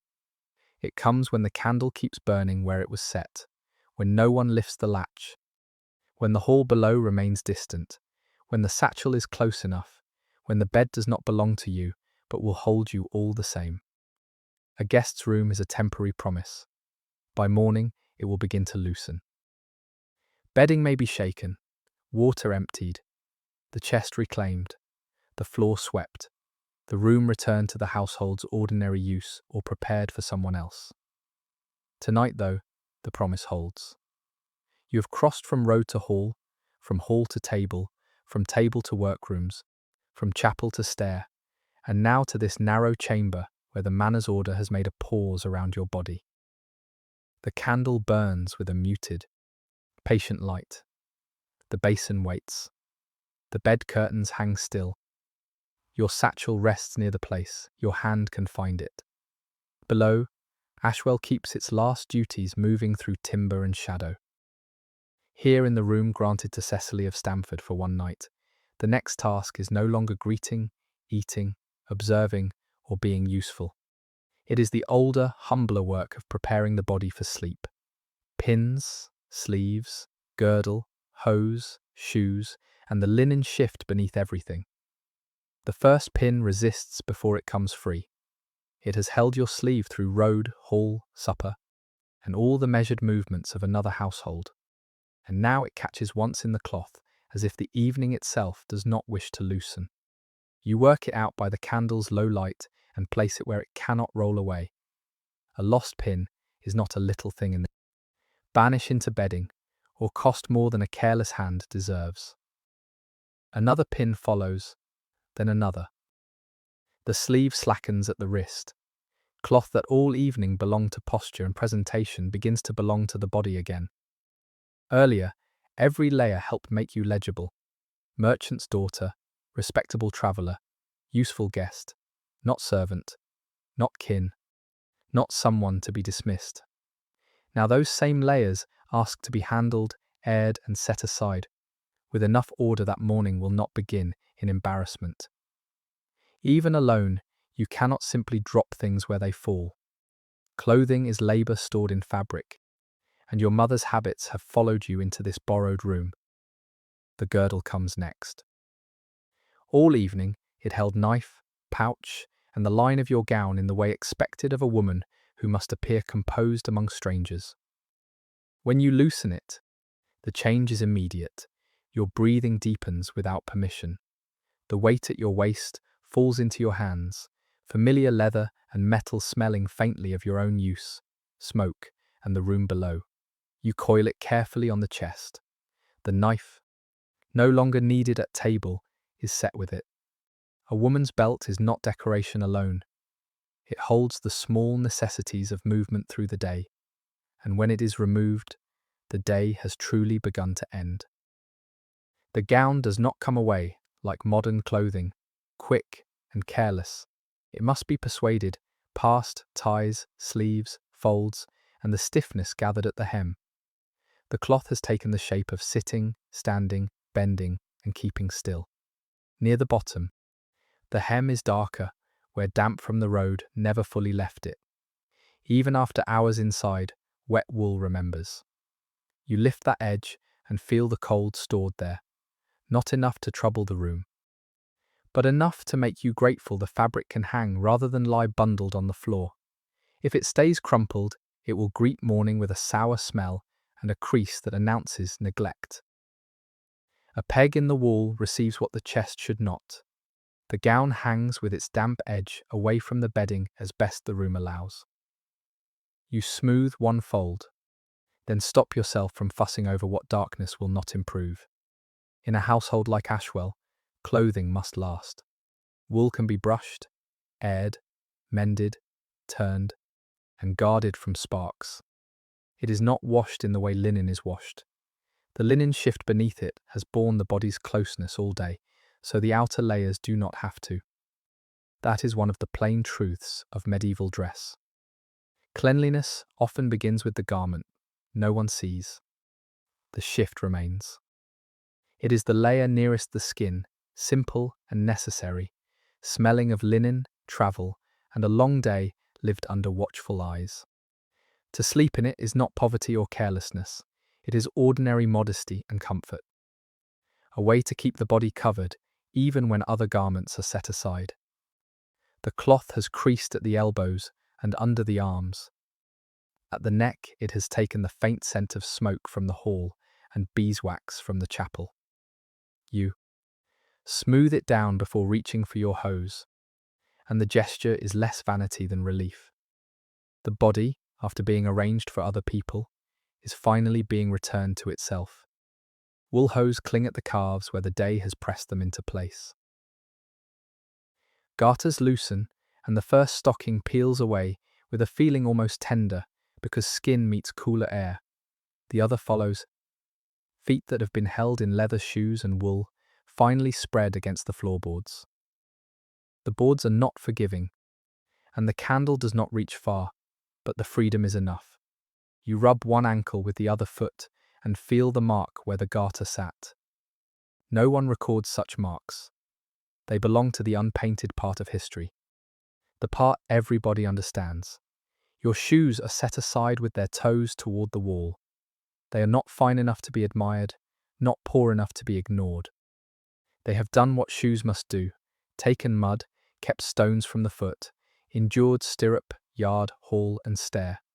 If they are damp, they must not be placed too close to the candle or hearth, because haste can harden or spoil leather.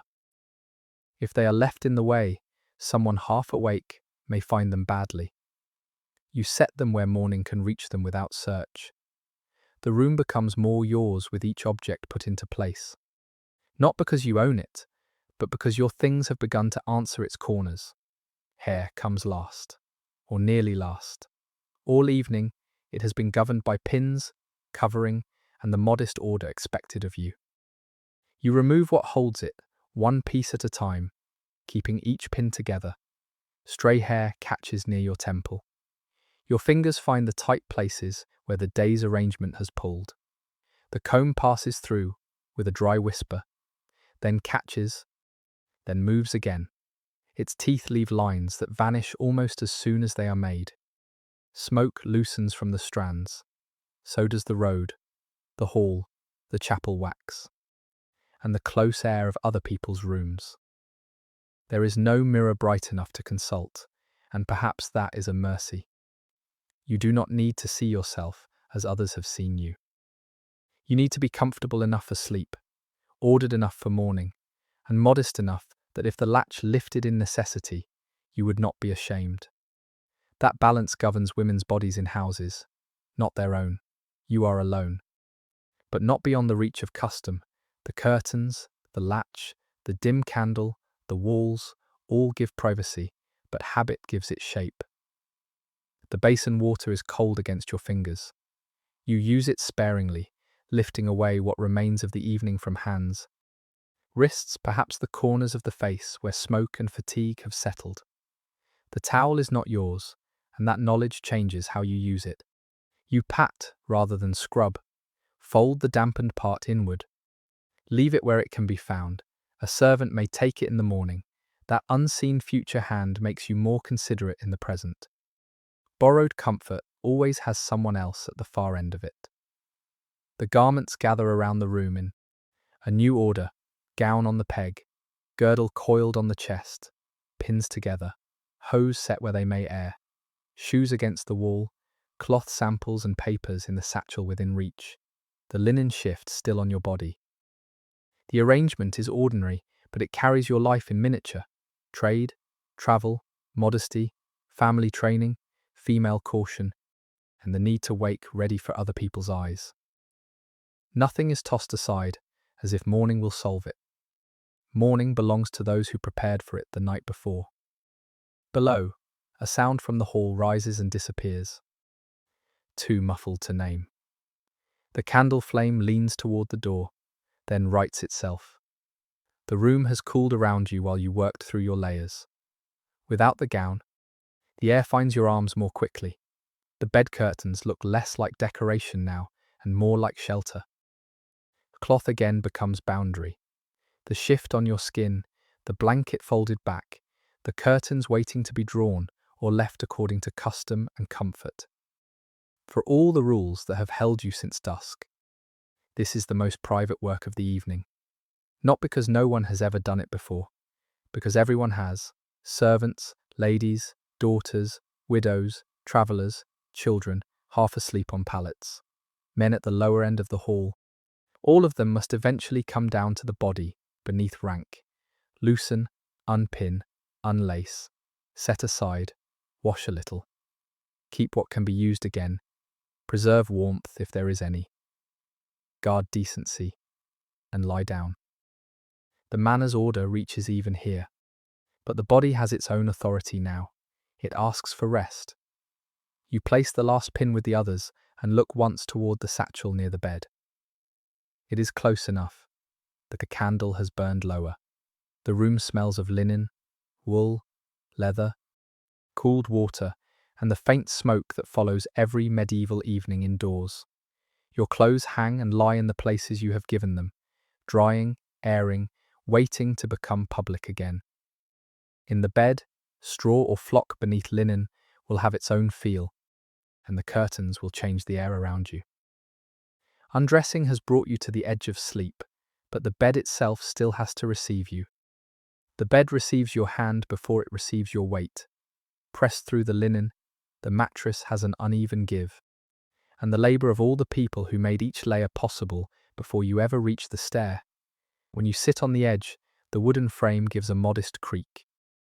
The sound seems louder in the chamber than it would in daylight. You pause, listening for any answer beyond the latch, then settle again. The room accepts the noise. Below, the hall remains muffled. No one comes. That, too, is part of the bed's comfort. Not only what lies beneath you, but the fact that the household allows you to use it unwatched. The mattress may be stuffed with straw or wool flock, or a mixture that has been beaten, turned, and covered well enough for a guest. Whatever fills it, it has texture. It presses back against hip and shoulder. It shifts in faint ridges. A rich bed might have feather bedding, finer linen, thicker hangings, and a place in a chamber that keeps more distance from common noise. A poorer sleeper might have straw on a floor, a pallet near the hall, or a bench claimed only after the day's work ends. Your bed at Ashwell is neither royal nor mean. It is a privilege with roughness still inside it. The sheet carries the smell of linen stored in a chest. Dry plant fibre, faint wood, perhaps the ghost of lavender or herbs, if Lady Agnes' household uses them among the folds, perhaps only the honest scent of washing and storage. It is cooler than your skin when you draw it over your legs. The first touch makes you notice how much of the day still lives in the body. The ache is not dramatic. It is the dull weight of miles, posture, stairs, supper, held manners, and the careful silence required in rooms that are not your own. The wool blanket follows differently. It has more weight, more memory of sheep, loom, dye, and use wool as your father knows livelihood. Yet under it, you meet wool in its most personal form, not in a bundle for trade, not in a sample held before Lady Agnes, but as the thing between your body and the night air. The weave is plain enough, serviceable enough, and for that reason more intimate than fine display. It does what cloth has done all evening. It marks rank, preserves decency, holds heat, and asks to be tended properly. The curtains are the bed's second room. When you draw them in, the rings give a faint sound along the rod. Wood and metal, answering in the candlelit dark. The chamber does not disappear, but it retreats. The chest, the peg, the shoes, the basin, the hanging gown, the shutter, all fall beyond the curtain's edge. Inside, the air changes almost at once. It becomes closer. Carrying linen, wool, your loosened hair, the candle smoke that has followed you from room to room, and the human breath that will make this space habitable until morning. Bed curtains are not only ornament, they hold the body's heat in a room where walls breathe cold through cracks, where a shutter can admit a thin draught, where no fire burns beside you, as if this chamber were yours to command. They also give modesty. If someone must enter, if a servant comes early, if the household stirs before you are ready, the curtain can make one last boundary around the sleeping body. Cloth is easier to cross than a wall, but it still teaches the room to pause. A draft reaches the bed from the shutter side, faint but persistent. It slips through the chamber. You sense it most at the face and hands, where the blanket cannot do everything. The shutter pin may be set, the house barred and guarded, but air is not obedient. It finds gaps in timber and plaster. It travels along floors. It brings a trace of night from the yard, damp and cool, thinned by distance. You tuck the blanket closer and let the bed's narrow climate build itself around you. Not every discomfort can be solved by rank. A bed may be raised, curtained, and prepared. Yet the medieval night still has its own company. Straw can rustle, wool can scratch, linen can crease under the shoulder. A tiny prickle at the ankle may be a rough fibre, a stray bit of chaff, or one of the small pests no household fully defeats. However well governed, you do not panic over it. People of every station learn to sleep among imperfections. Comfort is rarely the absence of trouble. More often, it is enough protection that the body can stop guarding itself. Beyond the bed curtains, your garments keep their places. The gown hangs to dry. Hose lie where air can reach them. Shoes wait by the wall. The satchel rests near enough to matter. Its presence steadies you in a way the bed alone cannot. If morning comes with movement, summons, or change of plans, your father's errand will not have slipped out of reach. Papers, cloth, and identity remain in the circle of what your hand could find. In another house, in another night. That matters. The distance between you and the servants below is now measured in timber, rank, and sleep. Some will lie nearer the hall where smoke, dogs, benches, and other bodies make rest public. Some may sleep near workrooms because their labour begins before anyone at the high table wakes. A few may remain alert longer, listening for fire, animals, or movement where there should be none. Your chamber is quieter because their world is not. The bed's curtains do not erase that fact. They only make it possible for you to rest within it. A medieval bed is never only a bed. It is status made horizontal.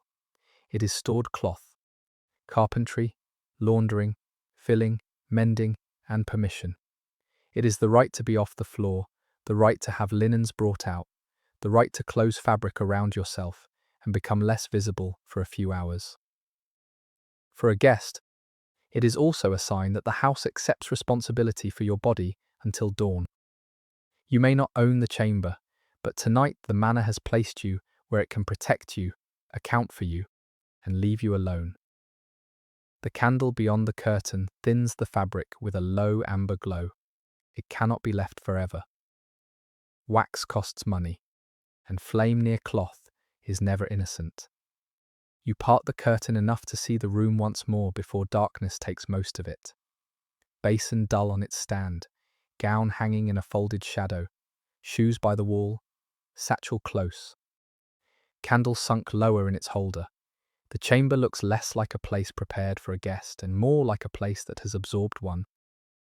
Extinguishing the candle changes everything. The flame bends, flares briefly, then leaves a thread of smoke. For a moment the bed curtains hold the smell of it. The room loses its edges. The ceiling, chest, plaster, and shutter vanish into degrees of black. What remains is touch. Linen against the cheek, wool over the body, the ridge of mattress filling under the hip, the curtain near your hand, the faint draft that comes and goes as if the house itself were breathing. In the dark, the bed's roughness becomes less important. Your limbs find places within it. The mattress hollows where it must. The blanket settles. Hair spreads against linen. The shift twists once, then lies still. You no longer need to look composed. You no longer need to read a face, a gesture, a table, a room.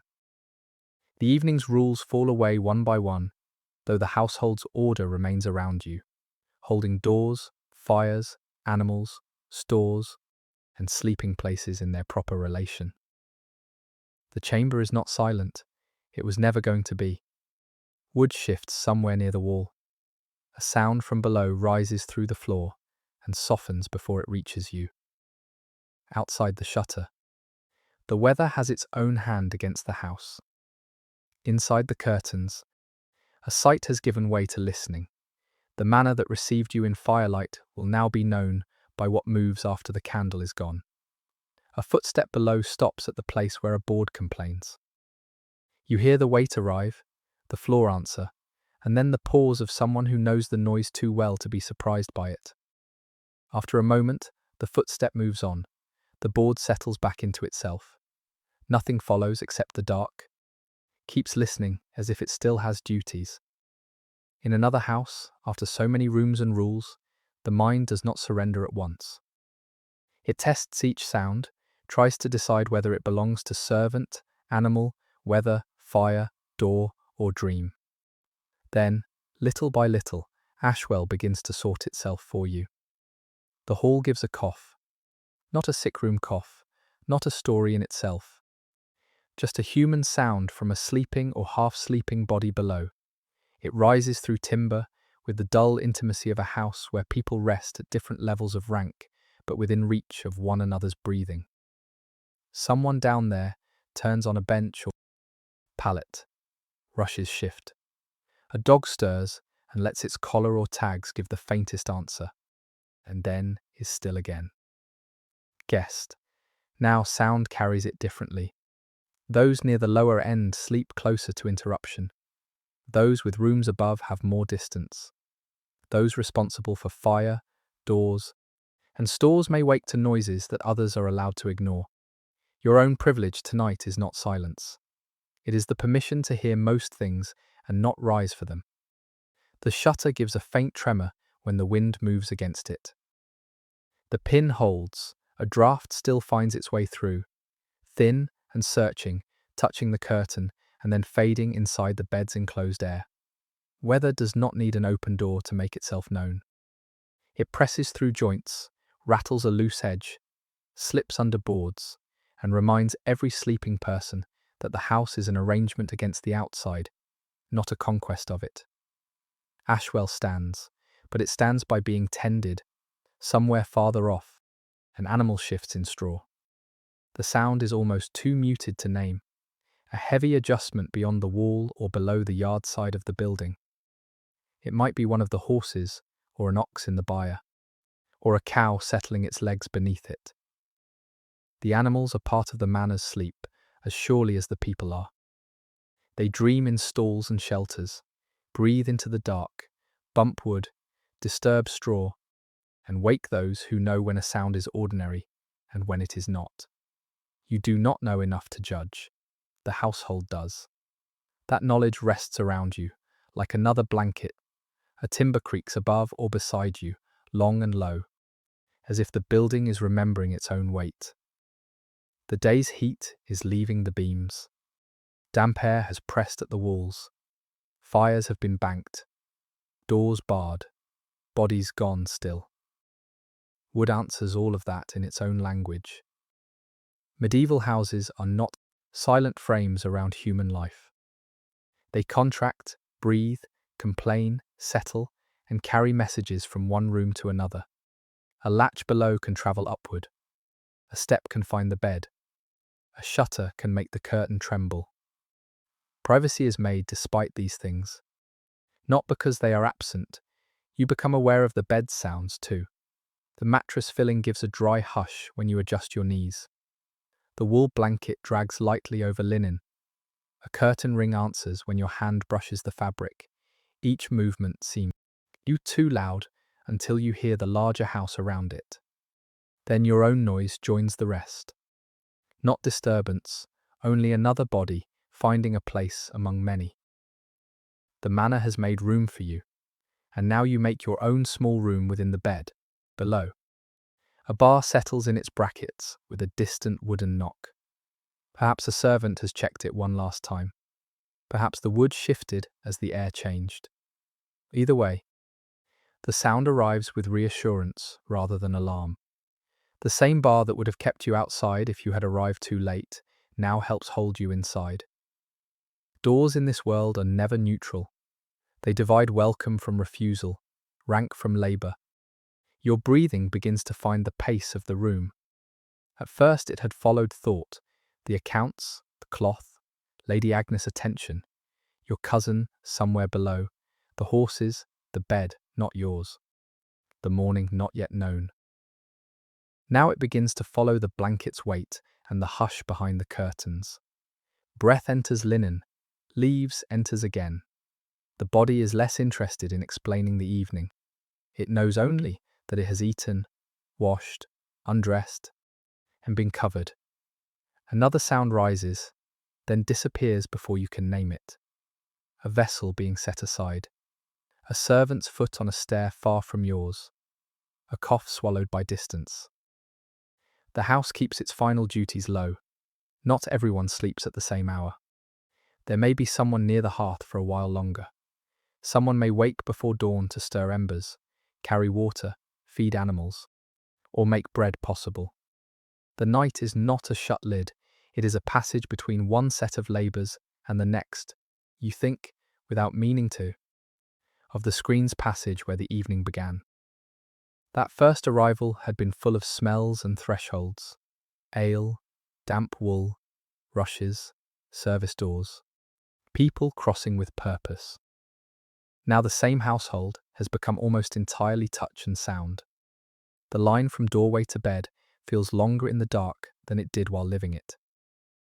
Porch, hall, water, salt, bread, shared cup, service rooms, solar, chapel, yard, kitchen, bars, stair, bed. Each place left something behind. The house has entered your clothes, your hair, your hands, your listening. The satchel is near. Though you cannot see it, knowing its place is enough. It becomes part of the dark map of the room. Bed edge, curtain, basin beyond, gown on peg, shoes by wall, satchel near the hand. In an unfamiliar chamber, memory replaces sight. If you had to reach for it, you could. The thought loosens the last thread of vigilance. Your father's business has not vanished, but it has gone still for the night. Parchment and cloth can wait beside a sleeping daughter. A stir from the hall below reminds you that other people's sleep is nearer the public life of the house. Someone turns, a bench complains. There may be a man curled in his cloak, a servant with an arm under his head, a boy asleep before his tasks are fully done, a guest of lesser standing using the hall, because no chamber was granted. You do not see them, but their nearness shapes your comfort. Your curtained bed is not separate from their harder rest. It is above it, and that is a difference. The night does not let you forget entirely. The wind moves again at the shutter. This time it brings a faint tapping, then a pause. The curtain holds its little pocket of air. You lie still until the tapping becomes part of the room, no longer a question. Medieval darkness asks people to trust what they cannot see. A latch, a bar, a wall, a servant's diligence, a dog's hearing, a host's promise, a bed frame, a curtain, a piece of cloth between the body and cold air. Trust is not careless. It is made from all the checks and gestures that happened before sleep. Your thoughts thin. They no longer arrive as sentences. A cup passing from hand to hand. Lady Agnes. Keys. A red cloth sample in candlelight. The painted saint withdrawing into shadow. A bucket set down near stone. The first pin resisting. The ring of the bed curtain. These things drift toward one another in the dark. Losing their hard edges, the manor that was full of rules becomes a sequence of remembered textures and sounds. Another timber creak. A dog's low breath somewhere below. A distant animal shifting. Rain or wind touching the shutter. Not enough to name as weather with certainty. Your own breathing, closer than all of it, moving under the wool blanket. The body listens until listening itself becomes too much work. It stops sorting. It lets the house be the house. Sleep comes not as a door flung open, but as a dimming of attention. The bed's uneven places matter less. The draught becomes part of the air. The muffled hall drops farther away. Your hand remains near the curtain, then slackens. Under the covers. Cecily of Stamford becomes less a guest, less a daughter carrying accounts, less a careful figure in another household's order, and more simply a tired body held for a few hours in cloth, timber, darkness, and trust. The last thing you know is not a thought but a rhythm.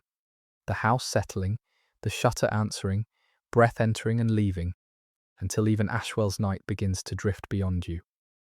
Grey reaches the shutter before you understand you are almost awake. It is not daylight yet, not fully. Only a thinning of the dark where the boards meet, and the room begins to have edges again. The bed curtains are still drawn around you. Linen is cool against your cheek. The wool blanket has settled heavily over your legs. For a while, the satchel is still beside the bed.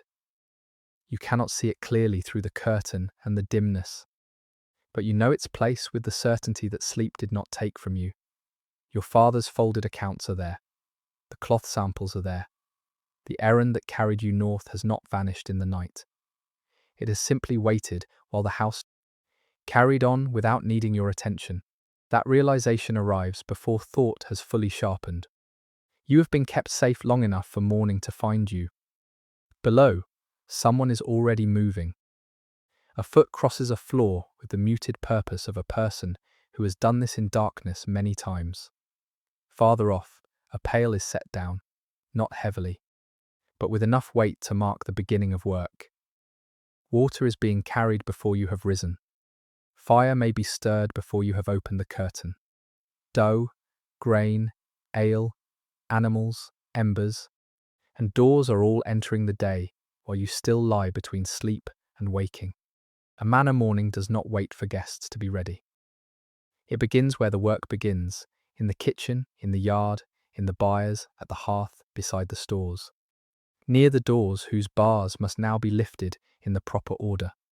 The same household that drew itself inward at night opens itself again by degrees, not all at once, not carelessly. One fastening, one ember, one pail, one animal, one loaf. One servant's remembered task at a time. You hear an animal stir outside, perhaps one of the horses shifting in the stable, perhaps an ox answering the first movement near the byre. The sound is low and ordinary, but it brings the yard back into the room. Last night, those animals were part of the house's hidden breathing. This morning, they are part of its labour. A horse will need feed and water. An ox will need tending. Chickens will come down from their roosts when light permits. Dogs will nose at thresholds and wait for doors. The manor's life returns first through needs. A faint smell reaches you through old cloth and morning air. Ash disturbed after hours under cover, damp wood, stored linen, and perhaps the first breath of kitchen smoke. It is not yet the smell of breakfast. It is the smell of making breakfast possible. Someone must coax heat back from banked embers or begin again. Someone must fetch water. Someone must measure grain, cut bread, warm ale, or serve it cool. Judge what remains from last night, and make a household presentable before the higher rooms admit that the day has started. Your own body is slower to return. One shoulder feels the shape of the mattress. Your hair has cooled against the linen. The shift has twisted lightly at the knee. A ridge of straw or flock presses where you did not notice it in sleep. None of it is severe. It is simply the truth of a borrowed bed. It holds you, but it does not become invisible. Comfort and discomfort have rested together all night, and by morning they feel almost like the same thing. The bed curtains make the grey softer inside, though not bright. They hold the little world of the bed a moment longer. Outside them, the chamber waits with its basin gone colder, gown hanging where you left it, hose drying, shoes against the wall, pins gathered. Girdle coiled last night, those objects were the end of your day. This morning, they are the beginning of being seen again. You will have to reverse the order. Rise, wash a little, Draw on hose, set hair, fasten sleeves, belt the gown, gather the satchel, return yourself to the manners that sleep briefly loosened. For now, you do none of it. You remain between the bed and the house, hearing both. A board answers below. A door opens somewhere, with a controlled wooden note. Then closes. The hall is beginning to change from sleeping place back into a room of passage, and if anyone lay there overnight, their bedding must be gathered, or bodies must move before the upper household comes fully down. A great hall cannot remain a bedroom once the morning's duties press through it. Medieval rooms are rarely one thing forever. They serve the hour. The night's hospitality begins to loosen, but not disappear. The chamber was yours because the house granted it. By daylight, that grant becomes temporary again. A servant may come for the basin, bedding may be shaken, the candle stump may be removed. The room may return to its place in Lady Agnes' order. Your presence will be folded out of it, as neatly as linen. It makes it part of a system that works because places and people can change use without pretending to be permanent. You think of Lady Agnes' keys, though you do not hear them yet. Somewhere in the house, keys will return to locks, cupboards, chests, and stores. The linen chest in the solar will hold its folded order. The chapel corner will keep its covered altar in the grey. The buttery and pantry will answer the needs of the morning table. The kitchen will know what to use, what to save, what to send up, what to keep back. The steward will again turn accounts, obligations, and estate memory into tasks someone else must carry. Sir Hugh's roof is waking, not as one household in the sentimental sense, but as many kinds of work held under one name. The thought is not heavy, it settles gently because you have spent one night inside the arrangement rather than looking at it from the road. You have felt the rushes underfoot, the washwater on your hands, the salt marking the board, the common cup, the labour through the screens, the women's folded linen, the chapel's wax, the yard's animals, the kitchen after supper, the bars in their brackets, the borrowed latch, and the bed curtains drawing a little room around your sleep.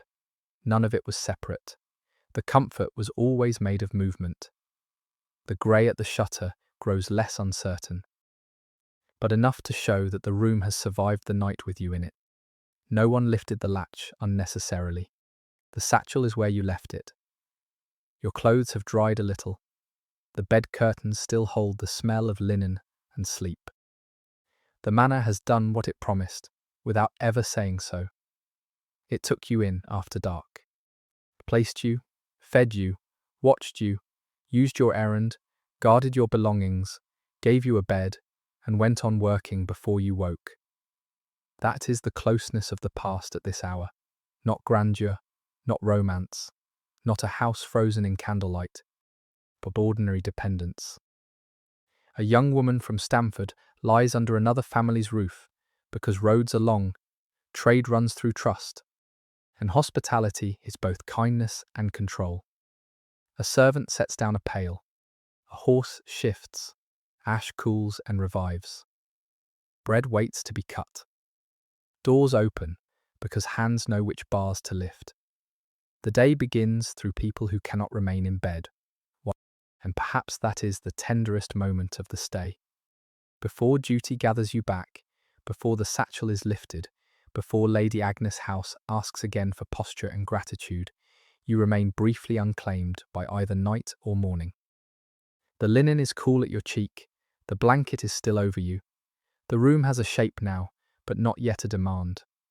Through the shutter comes the first honest grey of the day, and beneath it, Ashwell continues. Already itself, soon you will rise. Soon the bed will stop being yours. Soon your gown will return to your body, your pins to their places, your father's accounts to the world of hands and eyes, your horses to the yard, your name to the hall, your manners to the work of being received. But for this last breath inside the night shelter, you can rest in what the manor has shown without needing to answer it.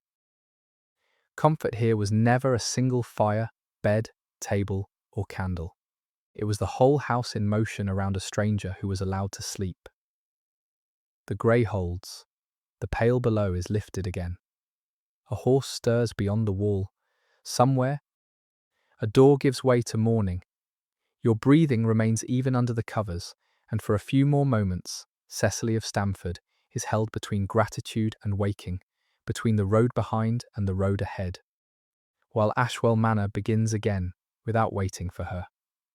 Sleep well, stay warm, be kind to the people in your house, and I will see you in the next one. Good night.